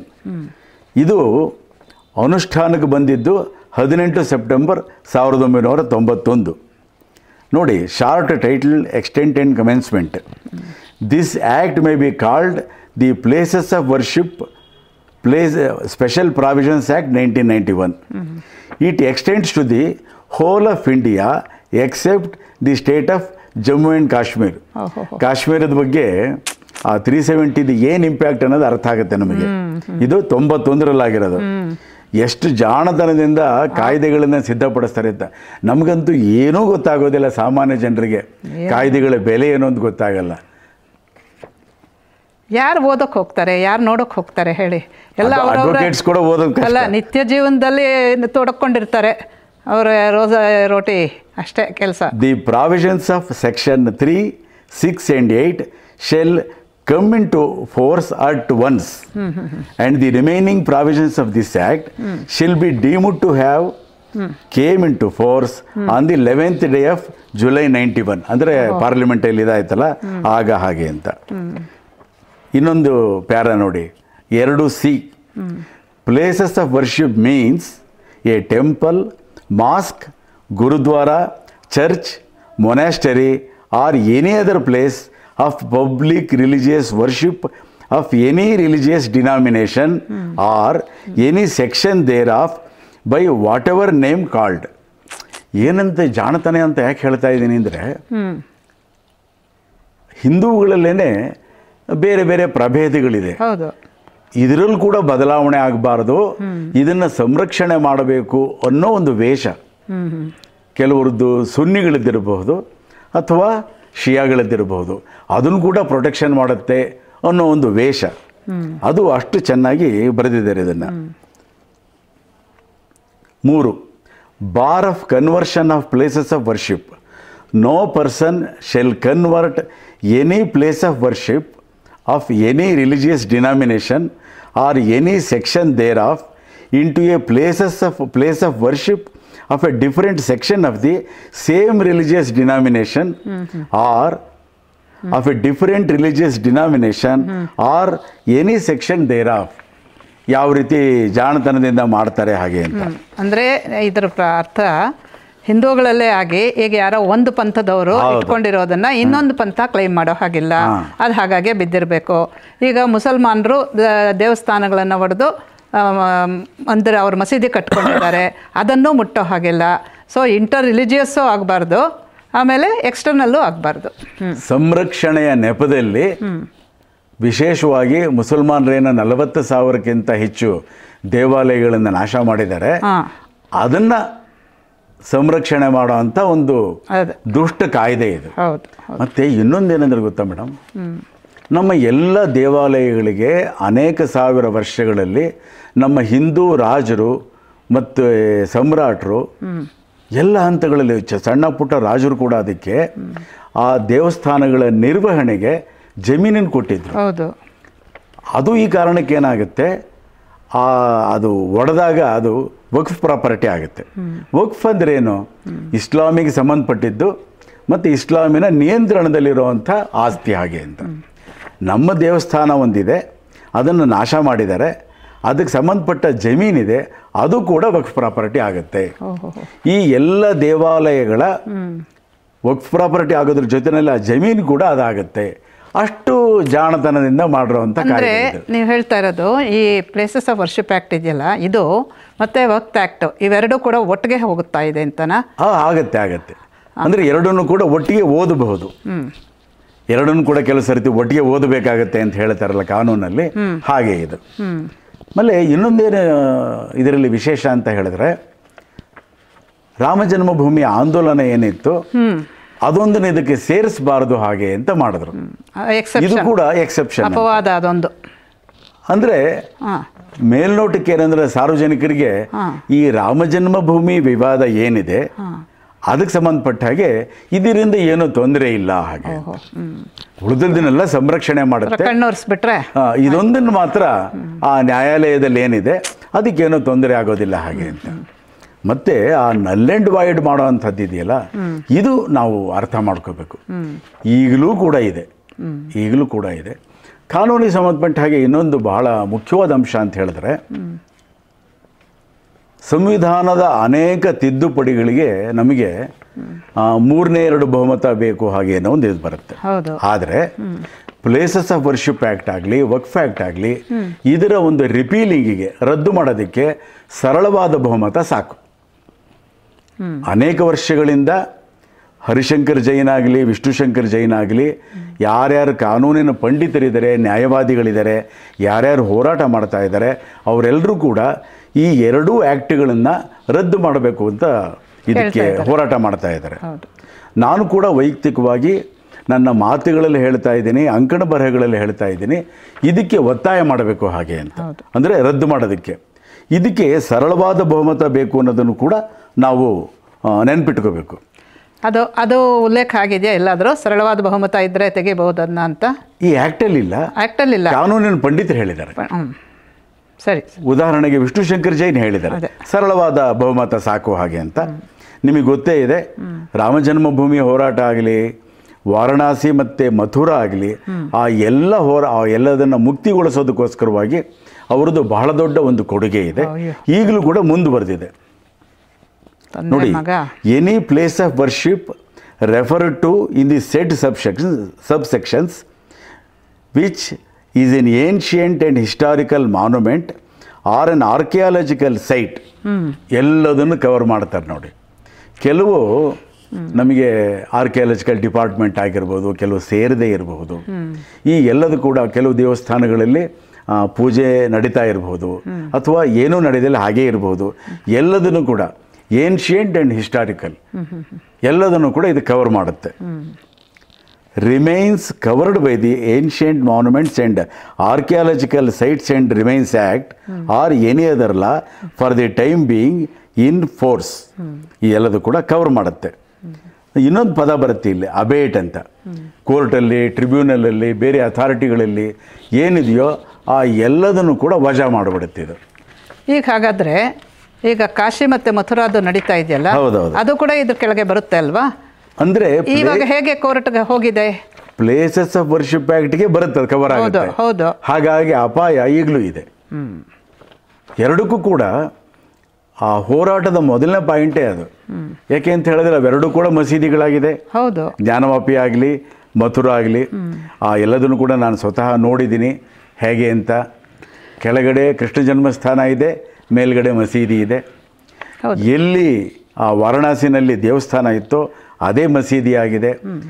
ಆ ಎಲ್ಲದೂ ಕೂಡ ಅಲ್ಲ, ಈಗ ನಾನು ಇದು ಕವರ್ ಆಗಲ್ಲ ಇದಕ್ಕೆ. ಅಂದರೆ ಪ್ಲೇಸಸ್ ಆಫ್ ವರ್ಷಿಪ್ ಆ್ಯಕ್ಟ್ ನಿಯಂತ್ರಣದಲ್ಲಿ ಬರುತ್ತೆ, ಅವು ಇಂಡಿಪೆಂಡೆಂಟ್ ಆಗಿಲ್ಲ. ಈಗ ರಾಮ ಜನ್ಮಭೂಮಿ ದೇವಾಲಯ ಆಯಿತು, ನಾವೆಲ್ಲ ಬಹಳ ಸಂತೋಷ ಪಡ್ತಾ ಇದ್ದೀವಿ, ಸಂತೋಷ ಪಡುವಂಥದ್ದೇನೆ. ಆದರೆ ಈ ಒಂದು ಹಂತದಲ್ಲಿ ಭಾರತೀಯರು, ಹಿಂದೂಗಳು ಮೈಮರಿಬಾರ್ದು. ಈ ಅಪಾಯಗಳನ್ನು ಕೂಡ ನಾವು ಮನಸ್ಸಲ್ಲಿ ಇಟ್ಕೋಬೇಕು. ಈ ಒಂದು ಅಧಿನಿಯಮ ರದ್ದಾಗೋದು ಒಂದೇ ಮಂತ್ರ, ಬೇರೆ ಯಾವುದೂ ಇಲ್ಲ. ಆ ಕೋರ್ಟ್ಗಳಲ್ಲಿ, ಆ ಕೇಸುಗಳಲ್ಲಿ ಕೂಡ ಇದು ನೋಡಿ, ಪ್ಲೇಸಸ್ ಆಫ್ ವರ್ಷಿಪ್ ಆ್ಯಕ್ಟ್ ಅದಕ್ಕೆ ಬರುತ್ತೆ, ವಕ್ಫ್ ಆ್ಯಕ್ಟ್ ಇದಕ್ಕೆ ಸೇರ್ಕೊಳ್ಳುತ್ತೆ. ಹಾಗಾಗಿ ಇದು ವಕ್ಫ್ ಬೋರ್ಡ್ ಏನಿದೆ ಅದರ ನಿಯಂತ್ರಣದಲ್ಲಿ ಬರುತ್ತೆ ಅಂತ ಕೋರ್ಟಲ್ಲಿ ಹೇಳ್ತಾರೆ. ಆ ಎಲ್ಲದನ್ನು ಕೂಡ ಬಗೆಹರಿಸೋದೇ ನ್ಯಾಯವಾದಿಗಳಿಗೆ ತುಂಬ ವರ್ಷ ತಗೊಳುತ್ತೆ. ಮುಖ್ಯವಾದ ವಿಷಯಕ್ಕೆ ಬರೋದೇ ಇಲ್ಲ ಅವರು. ಈಗ ಒಂದು ವಿಷಯ ನಾವು ಸ್ಪಷ್ಟಪಡಿಸ್ಕೊಳ್ಳೋಣ. ಈಗ ವಕ್ಫ್ ಆ್ಯಕ್ಟ್ ಏನಿದೆ, ಇದರಿಂದ ಏನಾಗುತ್ತೆ ಅಂತ ಹೇಳಿದ್ರೆ ಎಲ್ಲ ಪ್ರಾಪರ್ಟಿ ಕೂಡ ಈ ಮುಸಲ್ಮಾನರ ವಶಕ್ಕೆ ಹೋಗುತ್ತೆ, ಹೌದಲ್ಲ? ಪ್ಲೇಸಸ್ ಆಫ್ ವರ್ಷಿಪ್ ಆ್ಯಕ್ಟ್ ಏನು ಮಾಡ್ತಾ ಇದೆ, ಹಿಂದೂಗಳು ಅದನ್ನು ರೀಕ್ಲೈಮ್ ಮಾಡಬಾರ್ದು ಅಂತ ಅವ್ರ ಕೈ ತೊಳೆದು ಬಿಟ್ಟಿದ್ದಾರೆ. ಇದು ಮುಖ್ಯವಾಗಿ it is total discrimination between Hindus and Muslim. ಅದನ್ನು ಸ್ಪಷ್ಟಪಡಿಸ್ಬೇಕು ನಾವು. ಹಿಂದೂಗಳಿಗೆ ಅವರ ಪ್ಲೇಸಸ್ ಆಫ್ ವರ್ಷಿಪ್ ಯಾವುದಿದೆ, ದೇವಸ್ಥಾನಗಳು, ಮಂದಿರಗಳು, ಮಠಗಳು, ಇದನ್ನು ಏನಾದರೂ ಅವ್ರು ತಗೊಂಡಿದ್ರೆ ಅದ್ರ ಮೇಲೆ ಇವರಿಗೆ ಮತ್ತೆ ಅದನ್ನು ತಗೊಳ್ಳೋದಕ್ಕೆ ಅವಕಾಶ ಇಲ್ಲ ಅಂತ ಹೇಳ್ತಾ ಇರೋ ಹಾಗೆಯೇ ಅವರಿಗೆ ಎಲ್ಲ ಅವಕಾಶಗಳು ಇದೆ, ಎಲ್ಲದನ್ನು ಬಾಚ್ಕೊಳ್ಳೋದಕ್ಕೆ ಅನ್ನೋದು ಇದೆ. ಈ ರೀತಿಯಾಗಿ ತುಂಬ ತಾರತಮ್ಯ ಮಾಡುವಂಥ, ಹಿಂದೂ ಮತ್ತು ಮುಸ್ಲಿಮರ ನಡುವೆ ತಾರತಮ್ಯ ಮಾಡುವಂತಹ ಒಂದು ಆ್ಯಕ್ಟ್ ಇದು ಅನ್ನೋದನ್ನು ಸ್ಪಷ್ಟಪಡಿಸೋಣ. ಮುಂದೆ ಹೇಳಿ. ನೋಡಿ, ಪ್ರಾಸಂಗಿಕವಾಗಿ ಹೇಳೋದಾದರೆ ವಕ್ಫ್ ಆ್ಯಕ್ಟಲ್ಲಿ ಏನಿದೆ, ವಕ್ಫ್ ಬೋರ್ಡ್ ನಿಯಂತ್ರಣದಲ್ಲಿ 7 ರಿಂದ 8 ಲಕ್ಷ ಪ್ರಾಪರ್ಟಿಗಳಿದೆ ಹಾಗೆ ಅಂತ. ರೈಲ್ವೇಸ್ ಅಂತ ಈ ಥರ ಮಿಲಿಟರಿದು ಕೆಲವು ಬಿಟ್ಬಿಟ್ರೆ ಭಾರತದಲ್ಲಿ ಅತಿ ಹೆಚ್ಚು ಭೂಮಿ ಇರೋದು ಅದು ವಕ್ಫ್ ಆ್ಯಕ್ಟ್ ಕಾರಣಕ್ಕೆ ಇಸ್ಲಾಮಿನ ಒಂದು ನಿಯಂತ್ರಣದಲ್ಲಿದೆ. ಅದೇ ರೀತಿ ಚರ್ಚ್ಗಳಲ್ಲಿ ಕೂಡ ಬಹಳ ದೊಡ್ಡ ಪ್ರದೇಶ ಅವರ ಒಂದು ನಿಯಂತ್ರಣಕ್ಕೆ ಬರುತ್ತೆ ಹಾಗೆ ಅಂತ. ಸ್ವಾತಂತ್ರ್ಯ ಬಂತು ಅಂತ ಹೇಳಿ ಕೂಡ ಎಲ್ಲ ಆಸ್ತಿ ಪಾಸ್ತಿ ಎಲ್ಲದೂ ಕೂಡ ಈ ರೀತಿ ವಕ್ಫ್ ಬೋರ್ಡ್ಗೆ ಮತ್ತು ಚರ್ಚ್ಗಳ ಕೈಯಲ್ಲಿರುವಂಥದ್ದು ಯಾವ ಅರ್ಥವನ್ನು ಸ್ಫುರಿಸುತ್ತೆ ಅಂತ ಕೂಡ ನಾವು ಗಮನಿಸ್ಬೋದು. ಇಲ್ಲಿ ವಕ್ಫ್ ಆ್ಯಕ್ಟ್ ಜೊತೆ ಒಂದು ಸಾರಾಂಶ ಹೇಳೋದಾದರೆ, ಏನಿದು ವಕ್ಫ್ ಫ್ಯಾಕ್ಟು, ವಕ್ಫ್ ಪ್ರಾಪರ್ಟಿ ಏನು, ಇದು ಕೂಡ ಹಾಗೇನೆ. ಇದನ್ನು ನಾವೆಲ್ಲರೂ ಓದಬೇಕು. ನಮಗೆ ಕಾನೂನಿನ ಮಂಜುನಾಥ್ ಅವರೇ, ಈಗ ಅದಕ್ಕೆ ಹೋಗೋದಕ್ಕೆ ಮೊದಲು ಇದನ್ನು ಯಾಕೆ ಮಾಡಿದ್ರು, ಏನು ಉದ್ದೇಶ ಇತ್ತು ಅನ್ನೋದರ ಹಿನ್ನೆಲೆ ಹೇಳಿಬಿಡಿ ಸ್ವಲ್ಪ. ಯಾಕೆಂದರೆ 91ರಲ್ಲಿ ಏನು ಕೇವಲ ಒಂದು 32 ವರ್ಷದ ಹಿಂದೆ ನಡೆದಿದೆ ಇದು. ಇದಕ್ಕೆ ಕಾರಣ ಏನಾಗಿತ್ತು, ರಾಜಕೀಯ ಹಿನ್ನೆಲೆ ಏನು ಅನ್ನೋದನ್ನು ಸ್ಪಷ್ಟಪಡಿಸ್ಕೊಂಡು ಮುಂದೆ ಹೋಗೋಣ. ಏನಂತ ಹೇಳಿದ್ರೆ, ರಾಮ ಜನ್ಮಭೂಮಿ ಹೋರಾಟ ವಿಶೇಷವಾಗಿ ಭಾರತದಲ್ಲಿ ಹಿಂದೂಗಳಲ್ಲಿ ಬಹಳ ದೊಡ್ಡ ಜಾಗೃತಿಯನ್ನು ಮೂಡಿಸ್ತು. ಹೌದು, ಇದನ್ನು ಯಾರೂ ನಿರೀಕ್ಷೆ ಮಾಡಿರಲಿಲ್ಲ. ಯಾಕೆ ಅಂತ ಹೇಳಿದ್ರೆ, ಹಿಂದೂ ಸಮಾಜದ ಕತ್ತಿಹಿಸ್ಕುವಂಥ ಕೆಲಸಗಳು ನೂರಾರು ವರ್ಷಗಳಿಂದ ನಡೀತಲೇ ಇದೆ. ಹೌದು, ಸನಾತನ ಧರ್ಮವನ್ನು ಮತ್ತು ಹಿಂದೂ ಸಮಾಜವನ್ನು ನಾಶ ಮಾಡಬೇಕು ಹಾಗೆ ಅಂತ. ಇದೊಂದು ಷಡ್ಯಂತ್ರ ಅಂತ ಹೇಳಿದ್ರೆ ಉತ್ಪ್ರೇಕ್ಷೆ ಅಂತ ಅನ್ನಿಸ್ಬೋದು, ಆದರೆ ಎಲ್ಲ ದಾಖಲೆಗಳು ಕೂಡ ಇದನ್ನು ಹೇಳುತ್ತವೆ. ಇದೊಂದು ಷಡ್ಯಂತ್ರ, ಇದು ನಾಶ ಮಾಡುವಂಥದ್ದು. ಉತ್ಪ್ರೇಕ್ಷೆ ಏನಲ್ಲ, ವಾಸ್ತವಿಕ. ಈಗ ವಿಶೇಷವಾಗಿ 50-60ರ ದಶಕದಲ್ಲಿ ಇದೊಂದು ಚಳವಳಿ ನಿಧಾನಕ್ಕೆ ಒಂದು ತೀವ್ರಗತಿ ಪಡೀತು. 70ರ ದಶಕದಲ್ಲಿ ಇನ್ನೊಂದಿಷ್ಟು ತೀವ್ರವಾಗೋಯಿತು. ಈ ಒಂದು ಸಂದರ್ಭದಲ್ಲಿ ಏನು ಅಂತ ಹೇಳಿದ್ರೆ, ಹಿಂದೂಗಳನ್ನು ನಾಶ ಮಾಡೋ ಶಕ್ತಿಗಳೇನು ಅಂತ ಹೇಳಿದ್ರೆ, ಇದೊಂದು ಚಳುವಳಿನ ಯಾವ ರೀತಿ ನಾವು ನಿಯಂತ್ರಣ ಮಾಡಬಹುದು ಹಾಗೆ ಅಂತ. ಇವತ್ತು ಒಂದು ದೇವಾಲಯವನ್ನು ಅವರು ಕ್ಲೈಮ್ ಮಾಡ್ತಾ ಇದ್ದಾರೆ, ನಾಳೆ ಉಳಿದ ದೇವಾಲಯಗಳನ್ನು ಕೂಡ ಕ್ಲೈಮ್ ಮಾಡಬಹುದು. ಹಾಗಾಗಿ ಇದನ್ನ ಮೊಳಕಿನಲ್ಲೇ ಚೂಟಬೇಕು. ಅಲ್ಲೋಲ ಕಲ್ಲೋಲ ಉಂಟಾಗುತ್ತೆ, ಮುಸಲ್ಮಾನರ ವಶ ತಪ್ಪು ಹೋಗುತ್ತೆ ಅವರ ಕೈ. ಮತ್ತೆ ರಾಮ ಜನ್ಮಭೂಮಿ ಆಂದೋಲನ ಅದು ಏರುಗತಿನಲ್ಲಿದ್ದಾಗ ಈ ಒಂದು ಆ್ಯಕ್ಟ್ ಬಂದುಬಿಟ್ರೆ ಅಲ್ಲಿ ಕಾಶಿ ಆಗಬಹುದು ಅಥವಾ ಮಥುರಾ ಆಗಬಹುದು, ಉಳಿದದ್ದೆಲ್ಲ ಅದು ಕೆಳಗೆ ಅಂದರೆ ಪಕ್ಕಕ್ಕೆ ಸರಿದು ಬಿಡುತ್ತೆ. ಅದ್ರ ಬಗ್ಗೆ ಅಟೆನ್ಷನ್ ಬರೋದೇ ಇಲ್ಲ. ಇದು ಅವರ ಒಂದು ಮೋಸದ ಆಟ, ಇದು ಒಂದು ಕಪಟ ಇದು. ಅದಕ್ಕೆ ಹೇಳಿದ್ದು ಬಹಳ ಚೆನ್ನಾಗಿ ಕೆಲವರು ಪಂಡಿತರು ಇದನ್ನು ಹೆಣೆದಿದ್ದಾರೆ ಹಾಗೆ ಅಂತ. ಮತ್ತು ಇದು ಹಿಂದೂಗಳ ವಿರೋಧಿ ಮನಸ್ಥಿತಿಯ ಒಂದು ಪ್ರತೀಕ. ಇದು ವಕ್ಫ್ ಫ್ಯಾಕ್ಟ್ ಬಗ್ಗೆ ಕೂಡ ಇಲ್ಲಿ ಪ್ರಾಸಂಗಿಕವಾಗಿ ಹೇಳಬಹುದು. ಇದಕ್ಕೆ ಮೂಲ ಬ್ರಿಟಿಷರಿದ್ದಲ್ಲೂ ಕೂಡ ಕೆಲವು ಮೊಹಮ್ಮಡನ್ ಆ್ಯಕ್ಟ್ ಅಂತ ಬಂತು. ಆಮೇಲೆ ವಿದಿನ್ ಕೋಟ್ಸ್ ಸ್ವಾತಂತ್ರ್ಯ ಬಂದ ಮೇಲೆ 50ರ ದಶಕದಲ್ಲಿ ಕೂಡ ಕೆಲವೆಲ್ಲ ಬಂತು. ಅದೆಲ್ಲದಕ್ಕೂ ಕೂಡ ಆಧಾರ ಏನು? ಈ ಆ್ಯಕ್ಟ್ಗಳನ್ನು ಮಾಡಿದ್ರಲ್ಲ, ಬ್ರಿಟಿಷರಿದ್ದೆಲ್ಲ ಆ್ಯಕ್ಟ್ಗಳನ್ನು ಮಾಡಿದ್ರು, ಸ್ವಾತಂತ್ರ್ಯ ಬಂದ ಮೇಲೆ ಕೂಡ ಆ್ಯಕ್ಟ್ಗಳನ್ನು ಮಾಡಿದ್ರು. ಅದಕ್ಕೆ ಬೇಸ್ ಏನು ಅಂತ ನಾವು ಯೋಚನೆ ಮಾಡಬೇಕಾಗತ್ತೆ. ಆಶ್ಚರ್ಯ ಆಗುತ್ತೆ, ಆಘಾತ ಆಗುತ್ತೆ. ಯಾವ ಔರಂಗಜೇಬ್ ಏನು ಫತಾವಾ ಈ ಆಲಮ್ಗೀರಿ ಅಂತ ಒಂದು ಮಾಡಿದ್ನೋ ಅದು ಈ ಎಲ್ಲದಕ್ಕೂ ಕೂಡ ಒಂದು ಆಧಾರ ಗ್ರಂಥ. ನಮಗೆಲ್ಲ ಗೊತ್ತೇ ಇದೆ, ಔರಂಗಜೇಬ್ ಅತ್ಯಂತ ಕ್ರೂರಿಯಾಗಿದ್ದ. ಅತಿ ಹೆಚ್ಚು ದೇವಾಲಯಗಳ ನಾಶ ಆಯಿತು, ಹಿಂದೂಗಳ ಕಗ್ಗೊಲೆ ಆಯಿತು, ಮತ್ತು ಮಾನಭಂಗ ಆಯಿತು.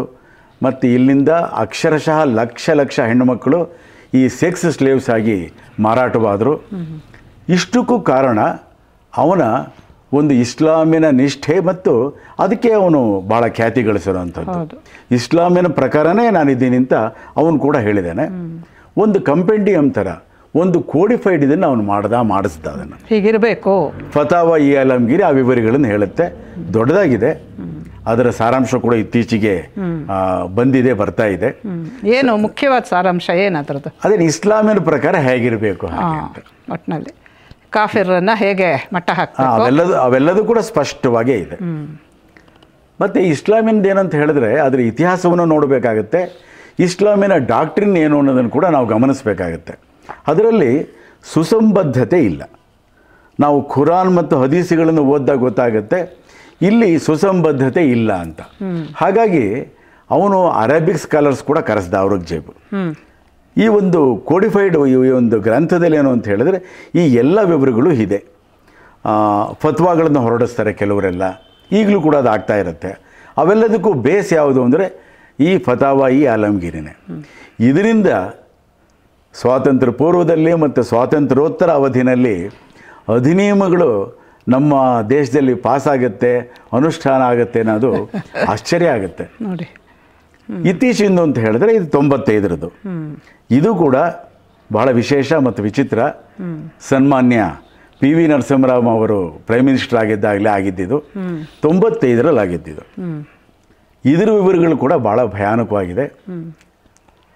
ನಮ್ಮಲ್ಲಿ ಅಲ್ಪಸಂಖ್ಯಾತರು ಅನ್ನೋ ಹೆಸರಿನಲ್ಲಿ ಅತಿ ಹೆಚ್ಚು ಮುಸಲ್ಮಾನರಿಗೆ ಒಂದು ಸೌಲಭ್ಯಗಳನ್ನು ಸಿಗುವಂಥ ವ್ಯವಸ್ಥೆ ಇದೆ, ಈಗಲೂ ಇದೆ. ಅದು ಅಯ್ಯೋ, ಕರ್ನಾಟಕದಲ್ಲಿ 2018ರಲ್ಲಿ 4 ಕೋಟಿ, 4 ಲಕ್ಷ ಅಲ್ಲ, 4 ಕೋಟಿ ಸ್ಕಾಲರ್ಶಿಪ್ಗಳನ್ನು ಮುಸಲ್ಮಾನರಿಗೆ ಕೊಟ್ಟಿದ್ದಾರೆ ಅನ್ನೋದನ್ನು ಕೂಡ ವೆಬ್ಸೈಟ್ ಹೇಳುತ್ತೆ. ಇಂಥ ಒಂದು ಇದರಲ್ಲಿ ನಮ್ಗೆ ಆಶ್ಚರ್ಯ ಆಗುತ್ತೆ, ಏನಿದು ವಕ್ಫ್ ಆ್ಯಕ್ಟು? ಬ್ರಿಟಿಷರು ಮತ್ತು ಬ್ರಿಟಿಷರಿಂದ ಏನೋ ಒಂದು ಅಧಿಕಾರ ಸ್ವೀಕಾರ ಮಾಡಿದ್ರು, ಏನೊಂದು ಪ್ರೀತಿಪಾತ್ರರಿದ್ದರು ಅವರು ಇದನ್ನೆಲ್ಲ ಯಾಕೆ ಮಾಡಿದ್ರು ಅಂತ ಹೇಳಿದ್ರೆ, ಮುಸಲ್ಮಾನರಿಗೆ ಅತಿ ಹೆಚ್ಚು ಸೌಲಭ್ಯಗಳು ಸಿಕ್ಕೋ ಥರ ಮಾಡಿದ್ರು. ಮತ್ತು ಎಲ್ಲ ದೇವಾಲಯಗಳ ಪ್ರಾಪರ್ಟಿ ಏನಿತ್ತು, ಅದಕ್ಕೆ ಸಂಬಂಧಪಟ್ಟ ಜಮೀನೇನಿತ್ತು, ಎಲ್ಲದೂ ಕೂಡ ಸಹಜವಾಗಿ ಸರಳವಾಗಿ ಅದು ವಕ್ಫ್ ಆ್ಯಕ್ಟಿಗೆ ಸೇರುತ್ತೆ ಮತ್ತು ಮುಸಲ್ಮಾನರಿಗೆ ಸೇರುತ್ತೆ. ನಾವು ಅದನ್ನು ಕ್ಲೈಮ್ ಮಾಡೋದಕ್ಕೆ ಪ್ಲೇಸಸ್ ಆಫ್ ವರ್ಷಿಪ್ ಆ್ಯಕ್ಟ್ ಅಡ್ಡಿ ಮಾಡುತ್ತೆ ಮತ್ತು ಅದರ ಪೂರ್ತಿ ನಿಯಂತ್ರಣ ವಕ್ಫ್ ಆ್ಯಕ್ಟಲ್ಲಿ ಇರುತ್ತೆ. ಸರಿ, ಏನಿದು ಇದರಲ್ಲಿ ಅಂತ ಹೇಳಿದ್ರೆ, ಅಲ್ಪಸಂಖ್ಯಾತರು ಅಂದ್ಬಿಟ್ಟು ಜೈನರನ್ನು, ಬೌದ್ಧರನ್ನು ಎಲ್ಲರನ್ನು ಕೂಡ ಸೇರಿಸಿದ್ದಾರೆ. ಆದರೆ ವಕ್ಫ್ ಆ್ಯಕ್ಟ್ ಎಷ್ಟು ವಿಶೇಷವಾಗಿದೆ ಅಂದರೆ, ಅದರಲ್ಲಿ ಕ್ಲಿಯರಾಗಿ ಹೇಳ್ತಾರೆ ಎಲ್ಲರೂ ಕೂಡ ಮುಸಲ್ಮಾನರೇ ಇರಬೇಕು ಹಾಗೆ ಅಂತ. ಮತ್ತು ಅವರಿಗೆ ಯಾರನ್ನ ಬೋರ್ಡಲ್ಲಿ ಕೂಡ ಅಷ್ಟೇ, ಬೋರ್ಡಿಗೆ ಯಾರೇ ಅಪೀಲ್ ಹೋಗಬೇಕಾದ್ರೂ ಕೂಡ ಅವರು ನ್ಯಾಯಾಧಿಕರಣ, ಟ್ರಿಬ್ಯುನಲ್ ಅಂತ ಇದೆ ವಕ್ಫ್ದು, ಅದಕ್ಕೆ ಹೋಗಬೇಕಾಗತ್ತೆ ಅಂತ. ಅಲ್ಲಿ ಕೂಡ ಆ ಆ್ಯಕ್ಟಲ್ಲಿ ಕ್ಲಿಯರಾಗಿ ಹೇಳ್ತಾರೆ ಅವರು ಕೂಡ ಎಲ್ಲರೂ ಮುಸಲ್ಮಾನರಾಗಿರಬೇಕು ಹಾಗೆ ಅಂತ. ನಂಬಿಕೆ ಆಗಲ್ಲ. ಯಾವುದೇ ಒಂದು ಆಸ್ತಿ ಭಾರತದಲ್ಲಿರೋದನ್ನು ವಕ್ಫ್ ಆ್ಯಕ್ಟ್ ಪ್ರಕಾರ ಆ ವಕ್ಫ್ ಬೋರ್ಡ್ನವರು ಮುಸಲ್ಮಾನರು ಇದು ನಮ್ಮದು ಅಂತ ಹೇಳಬಹುದು. ಅದಕ್ಕೆ ನೀವು ಯಾರಿಗೆ ಅಪೀಲ್ ಹೋಗ್ಬೋದು? ವಕ್ಫ್ ಟ್ರಿಬ್ಯುನಲ್ಗೆ. ಅಲ್ಲಿ ಪೂರ್ತಿ ಎಲ್ಲ ಮುಸಲ್ಮಾನರೇ ಇರ್ತಾರೆ. ಈ ಥರದ್ದೊಂದು ಕಾನೂನು ಪಾಸ್ ಆಗೋದಕ್ಕೆ ಸಾಧ್ಯವಾ ಅಂತ ನಂಬೋಕ್ಕಾಗಲ್ಲ. ಅದಕ್ಕೆ ನಾನು ಅದಕ್ಕೆ ಬರೆದಿದ್ದೀನಿ, ಪಾಕಿಸ್ತಾನದಲ್ಲಿ ಕೂಡ ಇಂಥ ಕಾನೂನುಗಳಿಲ್ಲ. ಇದನ್ನು ನಾವು ಗಮನಿಸಬೇಕಾಗತ್ತೆ.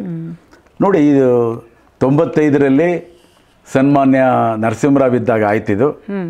ಇದು ಕೂಡ ಭಾಳ ಭಯಾನಕವಾಗಿದೆ. ಪಾಪ ಅವ್ರಿಗೇನೋ ಅಧಿಕಾರದಲ್ಲಿದ್ದವ್ರಿಗೆ ಸಾಲದೊಂದು ಅನ್ನಿಸ್ತೋ ಏನೋ. 2013ರಲ್ಲಿ ಮನಮೋಹನ್ ಸಿಂಗ್ ಪ್ರಧಾನಮಂತ್ರಿ ಆಗಿದ್ದರು. ಆಗ ಮತ್ತೆ ಇದಕ್ಕೆ ಇನ್ನೊಂದಿಷ್ಟು ಶಕ್ತಿ ಕೊಡಲಾಯ್ತದು. ಎಲ್ಲಾದರೂ ಕೂಡ ಸಾಧ್ಯವ ಹಾಗೆ ಅಂತ ಆಗಿದೆಯಲ್ಲ, ಸಾಧ್ಯ ಆಗಿದೆ ನೋಡಿ. ಘಟನಾ ಚತುರರು. ಹೌದೌದು. ಬ್ರಿಟಿಷರ ಕಾಲದಲ್ಲಿ 1923ರಲ್ಲಿ ರೂಪಿಸಿದ ವಕ್ಫ್ ಕಾಯ್ದೆಯಲ್ಲಿಯೂ ಇಲ್ಲದ ವಿಶೇಷಾಧಿಕಾರಗಳು ನರಸಿಂಹರಾವ್ ಕಾಲದಲ್ಲಿ ಮುಸಲ್ಮಾನರಿಗೆ ದೊರೆತವು. ಇನ್ನೂ ಒಂದು ನೋಡಿ, ವಕ್ಫ್ ಮಂಡಳಿಯು ಭಾರತದ ಯಾವುದೇ ಆಸ್ತಿಯನ್ನು, ಯಾರದೇ ಮನೆಯನ್ನು, ಯಾವುದೇ ಆರಾಧನಾ ತಾಣವನ್ನು ವಶಪಡಿಸಿಕೊಳ್ಳಬಹುದು.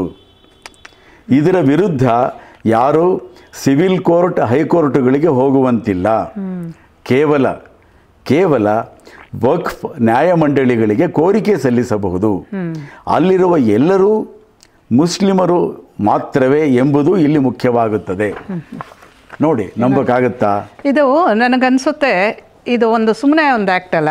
ಇದು ಎಷ್ಟೋ ಮುಂದೆ ಈ ದೇಶವನ್ನು ಯಾವ ರೀತಿ ಹಾಳು ಮಾಡ್ಬೋದು ಅನ್ನೋದಕ್ಕೆ ಒಂದು ಅದು ಪಾತ್ರೆ ಮಾಡ್ದಂಗೆ, ಅದಕ್ಕೊಂದು ಬ್ಲೂ ಪ್ರಿಂಟ್ ಕೊಟ್ಟಂಗೆ. ಹೌದು. ಈ ಸಂದರ್ಭದಲ್ಲಿ ನನಗೆ ಇವರು ನಮ್ಮ ಮುಖ್ಯಮಂತ್ರಿಗಳು ಹೇಳ್ತಾ ಇರ್ತಾರೆ, ಕರ್ನಾಟಕದಲ್ಲಿ ಈ ದೇಶವನ್ನು ಹಿಂದೂ ರಾಷ್ಟ್ರ ಆಗೋಕೆ ಬಿಡಲ್ಲ ಅಂತ ಹೇಳ್ತಿರ್ತಾರಲ್ಲ, ಅಂದರೆ ಇಸ್ಲಾಮಿಕ್ ರಾಷ್ಟ್ರ ಮಾಡೋದಕ್ಕೆ ಹೊರಟಿದ್ದಾರೆ ಅನ್ನೋದು ತುಂಬ ಸ್ಪಷ್ಟವಾಗುತ್ತೆ ಅಲ್ವೇ?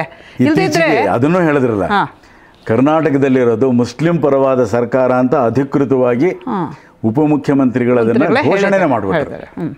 ಮುಸ್ಲಿಂ ಸರ್ಕಾರ ಅಂತಲೇ ಹೇಳಿ, ಪರವಾಗೇನು. ಇನ್ನೊಂದು ಅದು ವಾಸ್ತವ ನೋಡಿ, ಯಾವ ರೀತಿ ಪವರ್ಸ್ ಇದೆ ವಕ್ಫ್ ಆ್ಯಕ್ಟಿಗೆ ಹಾಗೆ ಅಂತ. ಸನ್ಮಾನ್ಯ ಮನಮೋಹನ್ ಸಿಂಗ್ ಅವರು ಪ್ರಧಾನಮಂತ್ರಿ ಆಗಿದ್ದಾಗ 2013ರಲ್ಲಿ ಈ ವಕ್ಫ್ ಕಾಯ್ದೆಗೆ ಆದ ತಿದ್ದುಪಡಿಗಳು ಇನ್ನೂ ಕ್ರೂರವಾಗಿವೆ. ಸೆಕ್ಷನ್ 4ರ ಪ್ರಕಾರ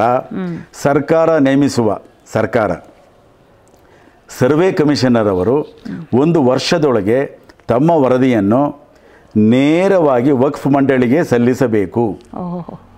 ಯಾವುದೇ ವಿವರಗಳು ಮತ್ತು ಮಾಹಿತಿ ಸಾರ್ವಜನಿಕರಿಗೆ ಅಲಭ್ಯ. ಇಮ್ಯಾಜಿನ್ ಮಾಡ್ಕೊಳ್ತೀರಾ? ಸರ್ವೆ ಕಮಿಷನರು ನೇರವಾಗಿ ವಕ್ಫ್ ಬೋರ್ಡ್ಗೆ ಹೇಳಬೇಕು, ನಮ್ಗೆ ಯಾರಿಗೂ ಇಲ್ಲ. ಅಂದರೆ ಈ ಇನ್ಫಾರ್ಮೇಷನ್ ಆ್ಯಕ್ಟ್ ಇದೆಯಲ್ಲ ಅದರ ಒಂದು ಪರ್ವ್ಯೂಗೂ ಬರೋದಿಲ್ಲ ಇದು ಹಾಗೆ ಅಂತ. ನೇರ ಜುಟ್ಟು ಹಿಡಿದು ಅವ್ರ ಕೈಯಲ್ಲಿ ಕೊಟ್ಟು ತೆಗೀರಿ ಅಂತ ಹೇಳ್ಬೋದು, ತಲೆನೇ ತೆಗೀರಿ ಅಂತ. ಸೆಕ್ಷನ್ 8 ಪ್ರಕಾರ ವಕ್ಫ್ ಆ್ಯಕ್ಟ್ 2013 ಈ ಎಲ್ಲ ಸರ್ವೇಕ್ಷಣದ ವೆಚ್ಚವನ್ನು ರಾಜ್ಯ ಸರ್ಕಾರಗಳು ತೆರಿಗೆದಾರರ ಹಣದಲ್ಲಿ ಭರಿಸಬೇಕು. ಬಹುಪಾಲು ತೆರಿಗೆ ಹಣವನ್ನು ಯಾರು ಕಟ್ತಾರೆ ಅಂತ ಗೊತ್ತೇ ಇದೆ. ಮತ್ತು ಸೆಕ್ಷನ್ 9 ಪ್ರಕಾರ ಈ ವಕ್ಫ್ ಮಂಡಳಿಗಳಲ್ಲಿ ಪ್ರತಿಯೊಬ್ಬರು ಮುಸ್ಲಿಮರೇ ಆಗಿರಬೇಕು. ಮಂಜುನಾಥ್ ಅವರೇ, ನೀವು ಇದನ್ನೆಲ್ಲ ವಿವರವಾಗಿ ಹೇಳ್ತಾ ಇರೋದು ನೋಡಿದ್ರೆ ಯು ಕ್ಯಾನ್ ರೀನೇಮ್ ಇಟ್ ಅಂತ ಅನಿಸುತ್ತೆ. ಇದನ್ನು ವಕ್ಫ್ ಆ್ಯಕ್ಟ್ ಅನ್ನೋದಕ್ಕೆ ಬದಲು ಹಿಂದೂ ವಿನಾಶಕ ಕಾಯಿದೆ ಅಂತ ಸ್ಪಷ್ಟವಾಗಿ ಹೇಳ್ಬೋದಲ್ಲ? ಅದೇನೆ, ಆ ಹೆಸರಿಲ್ಲ ಅಷ್ಟೇ. ಅದೇ ನಾವಿವಾಗ ಕೊಡೋಣ. ಹೇಳಿದ್ನಲ್ಲ, ಭಾರತೀಯ ಸಮಾಜವನ್ನು, ಸನಾತನ ಧರ್ಮವನ್ನು, ಹಿಂದೂ ಸಮಾಜವನ್ನು ಪೂರ್ಣ ನಾಶ ಮಾಡುವಂಥ ಆ್ಯಕ್ಟ್ಗಳಿವೆಲ್ಲ ಅಲ್ವಾ? ಇದು ಒಂದೇ ಅಲ್ಲ, ಈ ಥರದ್ದು ಅನೇಕ ಆಗ್ತದೆ. ಅದರಲ್ಲೇ ದೊಡ್ಡ ಹಿಂದೂಗಳೇ ಮಾಡಿರೋದು ಇದನ್ನು. ಇನ್ಕ್ರೆಡಿಬಲ್ ಇಂಡಿಯಾ ಅಂತಾರಲ್ಲ, this is one aspect of it. ನಂಬುದಕ್ಕೆ ಕಷ್ಟ ಆಗುತ್ತೆ. ಸೆಕ್ಷನ್ 28 ಪ್ರಕಾರ ವಕ್ಫ್ ಮಂಡಳಿಯ ನಿರ್ಣಯಗಳನ್ನು, ಆದೇಶಗಳನ್ನು ಆಯಾ ಜಿಲ್ಲಾಧಿಕಾರಿಗಳು, ಡಿಸ್ಟ್ರಿಕ್ಟ್ ಮ್ಯಾಜಿಸ್ಟ್ರೇಟ್ ಅವರು ಅನುಷ್ಠಾನಕ್ಕೆ ತರತಕ್ಕದ್ದು. ಡಿಸ್ಟ್ರಿಕ್ಟ್ ಇದು ಮ್ಯಾಜಿಸ್ಟ್ರೇಟ್ಗಳು, ಅದು ಡಿ ಸಿಗಳು ಸಾಕು. ಸೆಕ್ಷನ್ 40 ಪ್ರಕಾರ ವಕ್ಫ್ ಮಂಡಳಿಯು ಯಾವುದೇ ಟ್ರಸ್ಟ್ ಸೊಸೈಟಿಯ ಆಸ್ತಿಯನ್ನು ತನ್ನ ಆಸ್ತಿ ಎಂದು ಘೋಷಿಸಬಹುದು. ಈ ಟ್ರಸ್ಟ್ ಅನ್ನೋದು ಬಹಳ ಇಂಪಾರ್ಟೆಂಟ್ ವರ್ಡ್ ಇಲ್ಲಿ. ಈಗ ನಾವು ನೋಡ್ತೀವಿ ರಾಮ ಜನ್ಮಭೂಮಿ ಟ್ರಸ್ಟ್ ಅಂತೆ, ಇನ್ನೊಂದಂತ ಹೆಸರಿರುತ್ತೆ. ಆ ಎಲ್ಲದರ ಮೇಲೆ ಕೂಡ ಇವರಿಗೆ ಅಧಿಕಾರ ಚಾಚಬಹುದು, ಕೈ ಚಾಚಬಹುದು. ಆ ಕಬಂಧ ಭಾಗಗಳು ಅಲ್ಲಿವರೆಗೂ ಹೋಗ್ಬೋದು. ಅನೇಕ ಹಿಂದೂ ದೇವಾಲಯಗಳ ಆಸ್ತಿಗಳು ಟ್ರಸ್ಟ್ಗಳ ಹೆಸರಿನಲ್ಲಿರುತ್ತವೆ ಎಂಬುದನ್ನು ಇಲ್ಲಿ ಸ್ಮರಿಸಬಹುದು. ಸೆಕ್ಷನ್ 101 ಪ್ರಕಾರ ವಕ್ಫ್ ಮಂಡಳಿಗಳ ಸದಸ್ಯರು, ಮುತುವಲ್ಲಿಗಳು ಸೇರಿದಂತೆ ಎಲ್ಲರೂ ಮುಸಲ್ಮಾನರು ಅನ್ನೋದು ಕ್ಲಿಯರ್ ಆಗಿದೆ ಇದರಲ್ಲಿ, ಸರ್ಕಾರದ ಪಬ್ಲಿಕ್ ಸರ್ವೆಂಟ್ಸ್ ಸ್ಥಾನಮಾನ ಪಡೆದಿರುತ್ತಾರೆ. ನೋಡಿ, ಅವರ ಸ್ಥಾನಮಾನ ನೋಡಿ. ಅಂದ್ರೆ ಯಾರೇ ಆಗಲಿ, ನೀನು ಯಾರೇ ಕೇಳೋದಕ್ಕೆ ಅಂತ ಯಾರು ಹೇಳೋ ಹಾಗೆ ಸಂಬಳ ಗಿಂಬಳ ಎಲ್ಲ ಕೊಡ್ತಾರೆ ಅಂತನಾ? ಅಂದ್ರೆ ಸರ್ಕಾರಿ ನೌಕರರು ಅವರು, ಅಂದ್ರೆ ಸರ್ಕಾರದ ಗೌರವಾನ್ವಿತ ನೌಕರರು, ಆ ಒಂದು ಲೆವೆಲ್ಗೆ ಬರುತ್ತೆ ಹಾಗೆ. ಅಧಿಕಾರಿಗಳು, ನೌಕರರಲ್ಲ. ಬಹಳ ಭಯಾನಕವಾದಿದ್ದು. ಈಗ ಈ ಸಂದರ್ಭದಲ್ಲಿ ಒಂದು ಪ್ರಶ್ನೆ ತಗೊಳ್ಳೋಣ. ಇಷ್ಟು ವರ್ಷದಲ್ಲಿ ಇವಾಗ ಇದೆಲ್ಲ ಗೊತ್ತಾದ ಮೇಲೂ ಕೂಡ ರಾಮ ಜನ್ಮಭೂಮಿ ಹೋರಾಟ ಇಷ್ಟೊಂದು ಏನೋ ಬಲವಾಗಿ ನಡೆದು ಕೊನೆಗೂ ಅದೊಂದು ಒಳ್ಳೆಯ ಹಂತವನ್ನು ಮುಟ್ಟಿದೆ, ಫಲಪ್ರದವಾಗಿದೆ. ಇಂಥ ಸಮಯದಲ್ಲಿ ಇದನ್ನು ಯಾಕೆ ರಿವ್ಯೂ ಮಾಡಿಲ್ಲ ಇನ್ನು ನಮ್ಮ ಸರ್ಕಾರ ಅನ್ನೋದು ತುಂಬ ಯೋಚನೆಗೆ ಹಚ್ಚುವಂಥ ಒಂದು ವಿಷಯ ಅಲ್ವೇ? ಇದೇನಂತ ಹೇಳಿದ್ರೆ ಒಂದು ಜನಾಂದೋಲನನೇ ಆಗಬೇಕು. ಜನಾಂದೋಲನನೇ ಆಗಬೇಕು. ಅಲ್ಲ, ಜನಾಂದೋಲನ ಅಂತ ಹೇಳಿದ್ರೆ ವಿಷ್ಣುಶಂಕರ್ ಜೈನ್ ಥರ, ಹರಿಶಂಕರ್ ಜೈನ್ ಥರದವರು ಅನೇಕ ವರ್ಷಗಳಿಂದ ಇದು ಮಾಡ್ತಾ ಇದ್ದಾರೆ. ಮತ್ತು ಸಂಜಯ್ ದೀಕ್ಷಿತ್ ಆಗ್ಬೋದು, ನೀರಜ್ ಅತ್ರೆ ಆಗ್ಬೋದು, ಅನೇಕ ಜನ ಪತ್ರಕರ್ತರಾಗಲಿ ಇವರಾಗಲಿ ಇದಕ್ಕೆ ಸಂಬಂಧಪಟ್ಟ ಹಾಗೆ ಒಂದು ಜಾಗೃತಿ ಮೂಡಿಸೋ ಕೆಲಸ ಆಗ್ತಾ ಇದೆ. ಆದರೆ ಹಿಂದೂ ಸಮಾಜ ತಿಳ್ಕೋಬೇಕೇನಿದನ್ನು ಹಾಗೆ ಅಂತ. ನಾನು ಮತ್ತೆ ಹೇಳಿದ ಹಾಗೆ, ಇವತ್ತು ಏನು ರಾಮ ಜನ್ಮಭೂಮಿ ದೇವಾಲಯದ ಪ್ರಾಣ ಪ್ರತಿಷ್ಠೆ ಆಗಿದೆ, ಅದರಿಂದ ನಾವು ಮೈ ಮರಿಬಾರ್ದು ಹಾಗೆ ಅಂತ. ನೋಡಿ, ನಮ್ಮಲ್ಲಿ ಕೆಲವರು ನಾಯಕರು, ಕೆಲವರು ಜಗದ್ಗುರುಗಳು, ಕೆಲವರು ಮಠಾಧೀಶರು ಹೇಳೋದುಂಟು, 3 ದೇವಾಲಯಗಳನ್ನು ಬಿಟ್ಟುಬಿಡಿ ಸಾಕು, ನಾವಿನ್ಯಾವುದನ್ನು ಕೇಳೋದಕ್ಕೆ ಹೋಗೋದಿಲ್ಲ ಹಾಗೆ. ಯಾರು? ಸುಬ್ರಹ್ಮಣ್ಯ ಸ್ವಾಮಿ ಹೇಳಿದ್ದಾರೆ, ಇನ್ನೂ ಕೆಲವರೆಲ್ಲ ಹೇಳಿದ್ದಾರೆ. ಇತ್ತೀಚೆಗೆ ರಾಮ ಜನ್ಮಭೂಮಿ ಟ್ರಸ್ಟಿನ ಖಜಾಂಚಿ ಅವರು ಕೂಡ ಹೇಳಿದ್ರು ಈ ಮಾತನ್ನು. ಇಲ್ಲಿ ಬಹಳ ಮುಖ್ಯವಾಗಿ ಗೋವಿಂದ ದೇವಗಿರಿ ಮಹಾರಾಜ್, ಹೌದು, ಅವರು ಸುಮ್ಮನೆ ಇರ್ಬೋದಾಗಿತ್ತು ಅಂತ ಅಂದ್ಕೊಂಡೆ ನಾನು. ಇಲ್ಲಿ ನಾವು ಮುಖ್ಯವಾಗಿ ಗಮನಿಸಬೇಕಾದ್ದು ಈ 3ಕ್ಕೂ ಸಂಬಂಧಪಟ್ಟ ಹಾಗೆ ಅಯೋಧ್ಯೆ, ಮಥುರೆ ಮತ್ತು ಕಾಶಿ ಯಾರಾದರೂ ಕೂಡ ಮುಸ್ಲಿಂ ಸಂಘಟನೆಯವರು ಹೇಳಿದಾರಾ, ನಾವು ಈ 3ನ್ನ ನಾವು ಇನ್ನು ಮುಂದೆ ನಾವು ಪರ್ಸ್ಯೂ ಮಾಡಲ್ಲ, ಇದು ಹಿಂದೂಗಳದ್ದೇ, ಅಥವಾ ವಿತಿನ್ ಕೋಟ್ಸ್ ಬಿಟ್ಟು ಕೊಟ್ಟು ಬಿಡ್ತೀವಿ, ಯಾರಾದರೂ ಹೇಳಿದಾರಾ? ಯಾರೂ ಹೇಳಿಲ್ಲ. 50, 60, 70 ವರ್ಷಗಳಲ್ಲಿ ಎಲ್ಲರೂ ಕೂಡ ಕೇಸುಗಳು ಹಾಕಿದ್ದಾರೆ, ಎಲ್ಲರೂ ಕೂಡ ನಿರಂತರವಾಗಿ ಹೋರಾಟವನ್ನು ಮಾಡ್ತಾ ಇದ್ದಾರೆ. ನಮ್ಮ ಹಿಂದೂ ಹೆಸರಿನ ಅನೇಕ ವಕೀಲರನ್ನೇ ಮುಸಲ್ಮಾನರ ಪರವಾಗಿ ಅವರು ನ್ಯಾಯಾಲಯಕ್ಕೆ ಹೌದೌದು, ವಾದ ಮಂಡನೆಗೆ ಹೋಗ್ತಾ ಇದ್ದಾರೆ. ಅವರೇ ಇದು ಕೂಡ ಜಾಸ್ತಿ ಗೊತ್ತಾಗಿದೆ ಅವರೇ ನನಗೆ. ಜಾಸ್ತಿ ಅಲ್ವಾ? ಅದು ಹಿಜಾಬ್ ಪ್ರಕರಣ ಇರಬಹುದು ಎಲ್ಲ ಅಥವಾ ಈ ಎಲ್ಲ ಪ್ರಕರಣಗಳಿರಬಹುದು. ಅಂದರೆ ಯಾವ ಮುಸ್ಲಿಂ ಸಂಘಟನೆನೂ ಕೂಡ ನಾವು ಈ ಕೇಸುಗಳನ್ನು ವಿತ್ಡ್ರಾ ಮಾಡ್ಕೊಳ್ತೀವಿ, ಇದನ್ನು ಹಿಂದೂಗಳಿಗೆ ಬಿಡ್ತೀವಿ, ನಾವೇನನ್ನು ಕೂಡ ಕ್ಲೈಮ್ ಮಾಡಲ್ಲ ಅಂತ ಹೇಳದೇ ಇದ್ದರೂ ಕೂಡ ಈಗ ಈ ಥರ ಕೆಲವರು ಮಠಾಧೀಶರು, ಕೆಲವರು ಸ್ವಾಮಿಗಳು, ಕೆಲವರು ರಾಜಕಾರಣಿಗಳು ಈ ರೀತಿ ಹೇಳ್ತಾರೆ ಅಂತ ಹೇಳಿದ್ರೆ ಇದು ಬಹಳ ಅಪಾಯಕಾರಿ. ಇದು ಅಲ್ವಾ? ಬಹಳ ಅಪಾಯಕಾರಿ. ಇದು ಮತ್ತೆ ಬಹಳ ಸರಳವಾದ ಪ್ರಶ್ನೆ, ಹೂ ಆಥರೈಸ್ಡ್ ಯು? ಹಿಂದೂ ಸಮಾಜ ಹೇಳಿದೆಯಾ ನಮ್ಮ ಪರವಾಗಿ ನೀವೇನಾದರೂ ಕೂಡ ಮಾಡಿ ಅಂತ? ಈಗ ಒಂದು 15-20 ವರ್ಷಗಳ ಹಿಂದೆ ಕೂಡ ಕೆಲವರು ಈ ಪ್ರಹಸನ ನಾಟಕಗಳಲ್ಲಿ ಕೂಡ ಕೆಲವರು ಇನ್ವಾಲ್ವ್ ಆಗಿದ್ದರು. ಅವರು ಸಾಧುಗಳು ಅಂತ ಹೇಳ್ತಿರೋ, ಬಾಬಾಗಳು ಅಂತ ಹೇಳ್ತಿರೋ ಗೊತ್ತಿಲ್ಲ, ನಾವು ಇದನ್ನೇನೋ ಬಗೆಹರಿಸ್ತೀವಿ ಹಾಗೆ ಅಂತ. ಯಾರು ಆಥರೈಸ್ ಮಾಡಿದ್ರು? ಯಾರಿಗಾದರೂ ಆಥರೈಸೇಷನ್ ಇದೆಯಾ? ಹೋಗಲಿ, ಅವರ ಹೆಸರುಗಳು ಬೇಡ, ಅವರುಗಳು ಏನು ಪ್ರಯತ್ನ ಇದೆಯಲ್ಲ ಫಲಕಾರಿ ಆಗಿದೆಯಾ? ಸೈಯದ್ ಶಹಾಬುದ್ದೀನ್ ಇದ್ದರು, ಅವರು ಬೆಂಗಳೂರಿಗೂ ಬಂದಿದ್ದರು. ಅವ್ರ ಮಾತುಗಳನ್ನು ಕೂಡ ಕೇಳಿದ್ದೀನಿ. ಅವ್ರು ಹೇಳಿದ್ರು, ಈ 92ರ ವಿಧ್ವಂಸ ಆಗೋದಕ್ಕಿಂತ ಮುಂಚೆ ಬಾಬರಿ ಮಸೀದಿ ಉಳಿಸೋದಕ್ಕೋಸ್ಕರವಾಗಿ 1 ಲಕ್ಷ ಜನ, ಕೆಲವು ಕಡೆ 10 ಲಕ್ಷ ಅಂತ ಕೋಟ್ ಆಗಿದೆ, 10 ಲಕ್ಷ ಜನ ಮುಸಲ್ಮಾನರ ಒಂದು ಜಾಥಾ ಮೆರವಣಿಗೆ ಪ್ರತಿಭಟನೆಯನ್ನು ಹೊರಡಿಸ್ತೀನಿ ಹಾಗೆ ಅಂತ. ಈ ಥರದವರು 3 ದೇವಾಲಯಗಳನ್ನು ಬಿಟ್ಟುಬಿಡ್ತಾರ? ಈಗ ಫೆಬ್ರವರಿ 2024ರಲ್ಲಿ ಕೂಡ ಎಷ್ಟು ಮುಸಲ್ಮಾನ್ ಸಂಘಟನೆಗಳು ನಾವು ಬಿಟ್ಟು ಬಿಡ್ತೀವಿ ಅಂತ ಹೇಳಿದ್ದಾರೆ. ಇಷ್ಟಿದ್ದೂ ಕೂಡ ಈ ರೀತಿ ಒಂದು ಹೇಳಿಕೆಯನ್ನು ಕೊಡೋದು ಕೇವಲ ಅಜ್ಞಾನ ಮತ್ತು ಮೂರ್ಖತನ. ಮತ್ತೆ ಇನ್ನೊಂದು ಮೇಡಮ್, ನಾವು ಆಮೇಲೆ ಇನ್ನೂ ಒಂದು ಸೇರಿಸ್ಕೊಳ್ಳೋಣ, ಇದು ಹಿಂದೂಗಳ ಮನೋದೌರ್ಬಲ್ಯ ಅಂತ ಅನ್ಸುತ್ತೆ ನಮಗೆ. ಅಲ್ಲ, ನೀವಾಗಿ ನೀವು ಪಡ್ಕೋಬೇಕಾಗಿರೋ ಅಂಥದ್ದನ್ನು, ನಿಮ್ಮ ಆಸ್ತಿಯನ್ನು ಬಿಟ್ಕೊಡಿ ಅಂತ ಕೇಳೋದಂದ್ರೆ ಏನ್ರಿ ಇದರ್ಥ? ಇವತ್ತಿಗೂ ನಿಮಗೆ ಬೆನ್ನು ನೆಟ್ಟಗಿಲ್ಲ, ತಲೆಯಲ್ಲಿ ಬುದ್ಧಿ ಇಲ್ಲ ಅಂತ ಹೇಳಿದ್ರೆ ಆಶ್ಚರ್ಯ ಆಗೇ ಆಗುತ್ತೆ, ಆಘಾತನೂ ಆಗುತ್ತೆ. ಇನ್ನೊಂದು ನಾವು ಗಮನಿಸ್ಬೋದು, ನಮ್ಮ ಇತಿಹಾಸ ಏನು ಹೇಳುತ್ತೆ? ಇಸ್ಲಾಮಿನ ಆಕ್ರಮಣಕಾರಿ ಇತಿಹಾಸ ಇರ್ಬೋದು, ಕ್ರೈಸ್ತರ ಆಕ್ರಮಣಕಾರಿ ಇತಿಹಾಸ ಇರ್ಬೋದು, ಕಳೆದ 1,500-2,000 ವರ್ಷಗಳ ಇತಿಹಾಸವನ್ನು ನಾವು ಗಮನಿಸಬೇಕಾಗುತ್ತೆ. ಈ ರಾಮ ಜನ್ಮಭೂಮಿ ಪ್ರಾಣ ಪ್ರತಿಷ್ಠೆ ಕಾರ್ಯಕ್ರಮ ಮತ್ತು ತದನಂತರದ ಅವಧಿನಲ್ಲಿ ಅನೇಕ ಜನ ಮುಸಲ್ಮಾನರಲ್ಲಿ ಹೋದರು, ದರ್ಶನ ಪಡೆದರು, ಹಾಗೆ ಅನ್ನೋದನ್ನು ಕೂಡ ನಾವು ಪತ್ರಿಕೆಗಳಲ್ಲಿ ಮತ್ತು ಮಾಧ್ಯಮಗಳಲ್ಲಿ ನೋಡ್ತೀವಿ. ನಾವು ಕೆಲವನ್ನು ಬಹಳ ಎಚ್ಚರಿಕೆಯಿಂದ ಗಮನಿಸಬೇಕಾಗುತ್ತೆ. ಏನು ಅಂತ ಹೇಳಿದ್ರೆ, ನಮ್ಮ ಗುರುಗಳು, ನಮ್ಮ ಆಚಾರ್ಯರು ಒಂದು ರೀತಿಯಲ್ಲಿ ಅವರು ಬಹಳ ದೊಡ್ಡ ವಿದ್ಯಾದಾನವನ್ನು ಮಾಡ್ತಾಯಿದ್ರು ಕೂಡ ಮುಗ್ಧರಾಗಿದ್ದರು. ಅನೇಕ ಸೂಫಿಗಳೇನು ಮಾಡಿದ್ರು, ಸೂಫಿಗಳೆಲ್ಲರೂ ಕೂಡ ಇಸ್ಲಾಮಿನ ಬೇಹುಗಾರರಾಗಿ ಬರ್ತಾಯಿದ್ರು. ಎಲ್ಲ ಅರಮನೆಗಳಿಗೆ ಮತ್ತು ದೇವಾಲಯಗಳಿಗೆ ಅವರು ಬರ್ತಾಯಿದ್ರು. ಅಲ್ಲಿ ಈ ಆಚಾರ್ಯರು, ಗುರುಗಳೇನಿದ್ರು ಅವ್ರ ಹತ್ರ ಅವರು ಕಲಿಯೋ ಒಂದು ಪ್ರಹಸನವನ್ನು ಮಾಡ್ತಾಯಿದ್ರು. ಅವರು ಕೂಡ ಬಹಳ ಪ್ರಾಮಾಣಿಕವಾಗಿ ಇವರನ್ನು ಶಿಷ್ಯರಾಗಿ ಸ್ವೀಕರಿಸ್ತಾ ಇದ್ದರು. ಇವರಿಗೆ ಉಪದೇಶವನ್ನು ಕೂಡ ಮಾಡ್ತಾಯಿದ್ರು.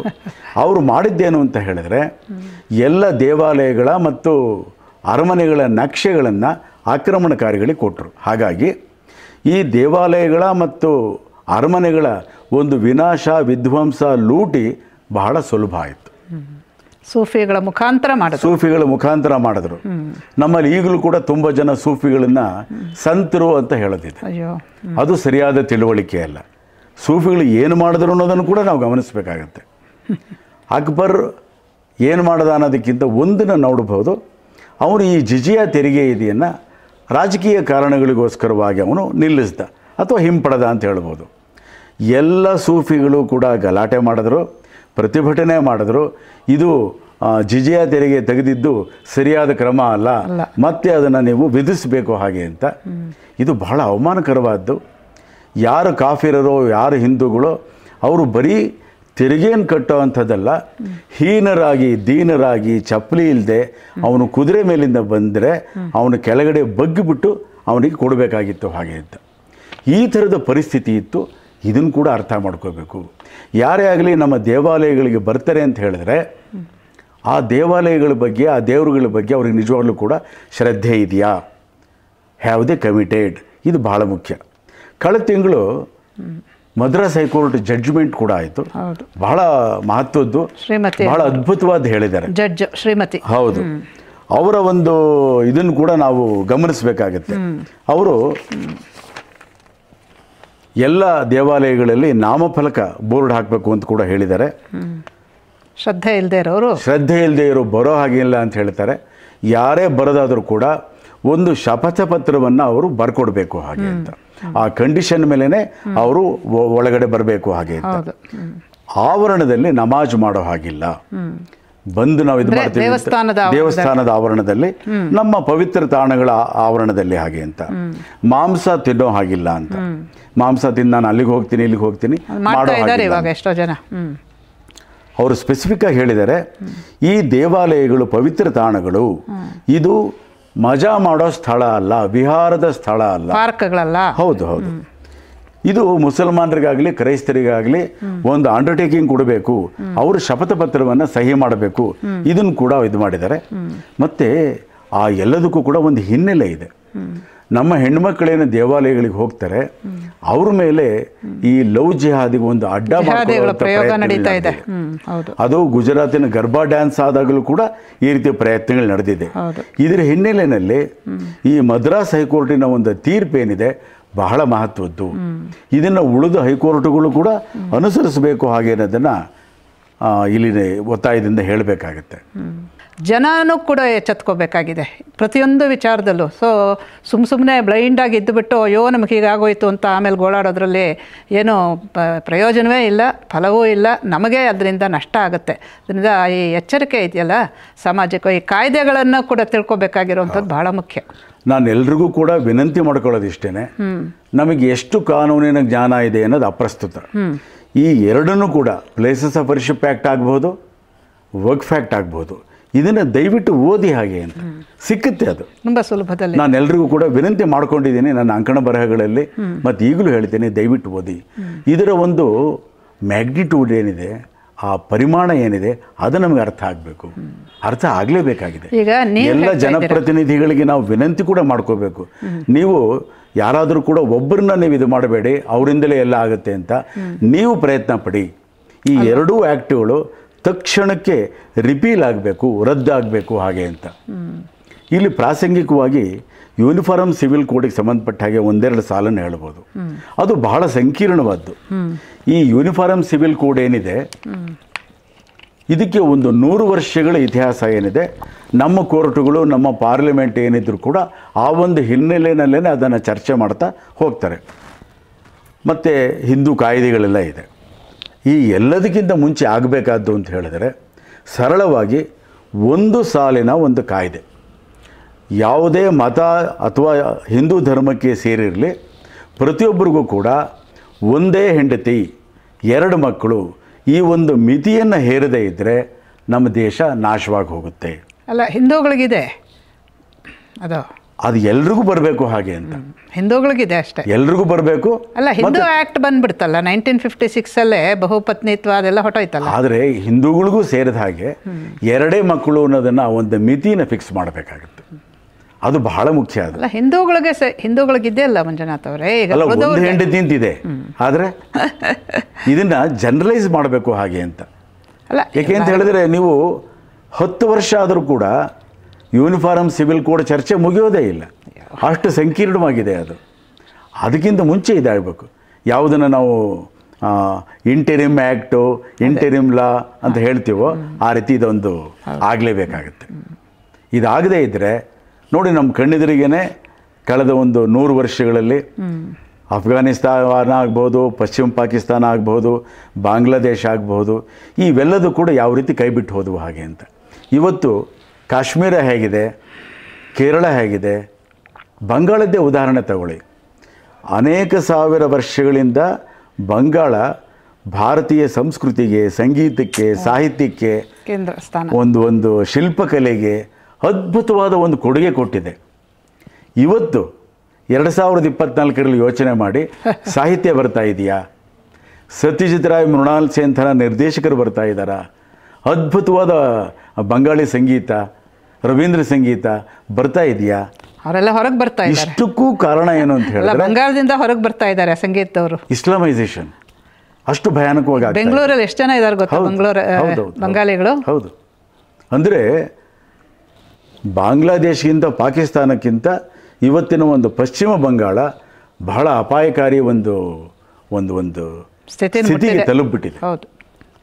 ಈ ಎಲ್ಲದರ ಒಂದು ಹಿನ್ನೆಲೆಯಲ್ಲಿ ಮತ್ತೆ ಹೇಳೋದಾದರೆ ಈ ಆ್ಯಕ್ಟ್ಗಳು ರಿಪೀಲ್ ಆಗಬೇಕು ಮತ್ತು ಜನಸಂಖ್ಯೆಯ ನಿಯಂತ್ರಣ ಆಗಬೇಕು, ಯಾವುದೇ ಮತ ಧರ್ಮದ ಒಂದು ನಿರ್ಬಂಧ ಇಲ್ಲದಲೇ ಆಗಬೇಕು, ತಕ್ಷಣಕ್ಕೆ ಆಗಬೇಕು.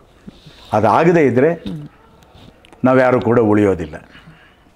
ಈ ಪ್ಲೇಸಸ್ ಆಫ್ ವರ್ಷಿಪ್ ಆ್ಯಕ್ಟನ್ನು ಕನ್ನಡದಲ್ಲಿ ಆರಾಧನಾ ತಾಣಗಳ ಅಧಿನಿಯಮ ಅಂತ ಹೇಳ್ಬೋದು. ಆದರೂ ಕೂಡ ನಾನೀಗಾಗಲೇ ಹೇಳಿದ ಹಾಗೆ ಆರಾಧನೆ ಅನ್ನೋಂಥದ್ದು ಬೇರೆಯೇ ಹಾಗೆ ಅಂತ. ಮತ್ತು ಮಾಸ್ಕ್ ಅವೆಲ್ಲ ಈ ವರ್ಷಿಪ್ಪಿನ ಒಂದು ಪರ್ವ್ಯೂಗೆ ಬರೋದಿಲ್ಲ ಹಾಗೆ ಅಂತ ಇದನ್ನು ಕೂಡ ಗಮನಿಸಬೇಕಾಗುತ್ತೆ. ಮತ್ತು ಎಲ್ಲ ನಮ್ಮ ಜನಪ್ರತಿನಿಧಿಗಳು ಇದರ ಬಗ್ಗೆ ಅರ್ಥ ಮಾಡ್ಕೋಬೇಕು. ಇದರ ರದ್ದಿಗೆ ಬಹಳ ದೊಡ್ಡ ಒಂದು ಹೋರಾಟವನ್ನು ಮಾಡಬೇಕಾಗುತ್ತೆ. ನಮಗನಿಸುತ್ತೆ ಯಾಕಾಗಿಲ್ಲ ಇನ್ನೂ ಹಾಗೆ ಅಂತ. ವಿಶೇಷವಾಗಿ 2014ರಲ್ಲಿ ಭಾರತದಲ್ಲಿ ಏನು ಬದಲಾವಣೆ ಆಯಿತು, ಆವಾಗ ರಾಜಕೀಯ ಬದಲಾವಣೆ ಏನಾಯಿತು, ಆವಾಗ ನಮ್ಮ ನಿರೀಕ್ಷೆ ಏನು ಅಂತ ಹೇಳಿದ್ರೆ ಈ 370ನೇ ಅನುಚ್ಛೇದ ಆಗಲಿ, ರಾಮ ಜನ್ಮಭೂಮಿ ಆಗಲಿ, ಮತ್ತು ಕಾಶಿ ಮತ್ತು ಮಥುರಾ ಆಗಲಿ, ಈ ಥರದ್ದೆಲ್ಲದೂ ಕೂಡ ನಮ್ಮ ಒಂದು ನಿರೀಕ್ಷೆನಲ್ಲಿರುತ್ತೆ. ಇದನ್ನು ಮಾಡಬಹುದು ಹಾಗೆ ಅಂತ. ಇದು ಬಹಳ ತಡ ಆಗ್ತಾ ಇದೆ. ವಿಶೇಷವಾಗಿ ಕೇಂದ್ರ ಸರ್ಕಾರ ಇದಕ್ಕೆ ಆದ್ಯತೆ ಕೊಡಬೇಕು. ಡೆವಲಪ್ಮೆಂಟ್ ಅನ್ನೋ ಹೆಸರಲ್ಲಿ ಇವೆಲ್ಲದನ್ನು ಕೂಡ ಕಡೆಗಣಿಸೋ ಹಾಗಿಲ್ಲ. ಈ ಡೆವಲಪ್ಮೆಂಟ್ ಯಾರಿಗೆ ಹೋಗುತ್ತೆ ಅನ್ನೋದನ್ನು ಕೂಡ ನಾವು ಗಮನಿಸಬೇಕು. ಯಾರು ತೆರಿಗೆಯನ್ನು ಕಟ್ತಾರೆ ಅವರ ಒಂದು ಡೆವಲಪ್ಮೆಂಟ್ ಆಗ್ತಾ ಇಲ್ಲ.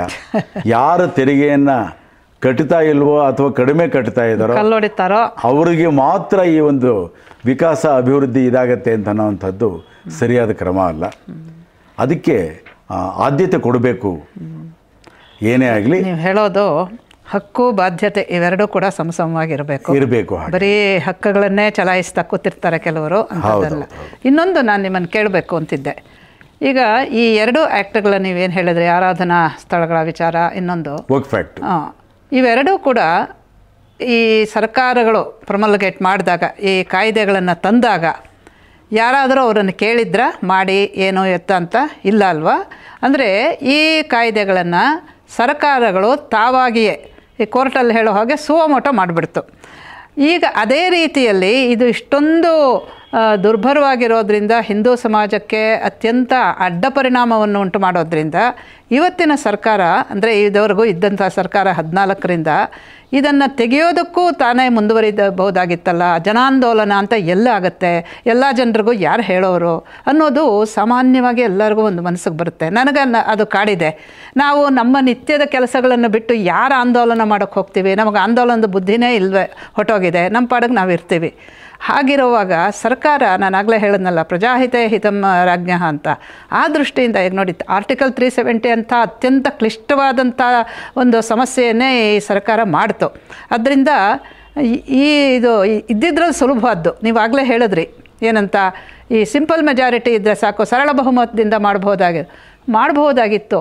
ನಿಮಗೇನು ಅನಿಸುತ್ತೆ, ಯಾಕೆ ಮಾಡಲಿಲ್ಲ ಅಂತ? ಬಹಳ ಮಹತ್ವದ ಅಂಶ ನೀವು ಹೇಳ್ತಾ ಇದ್ದೀರಾ.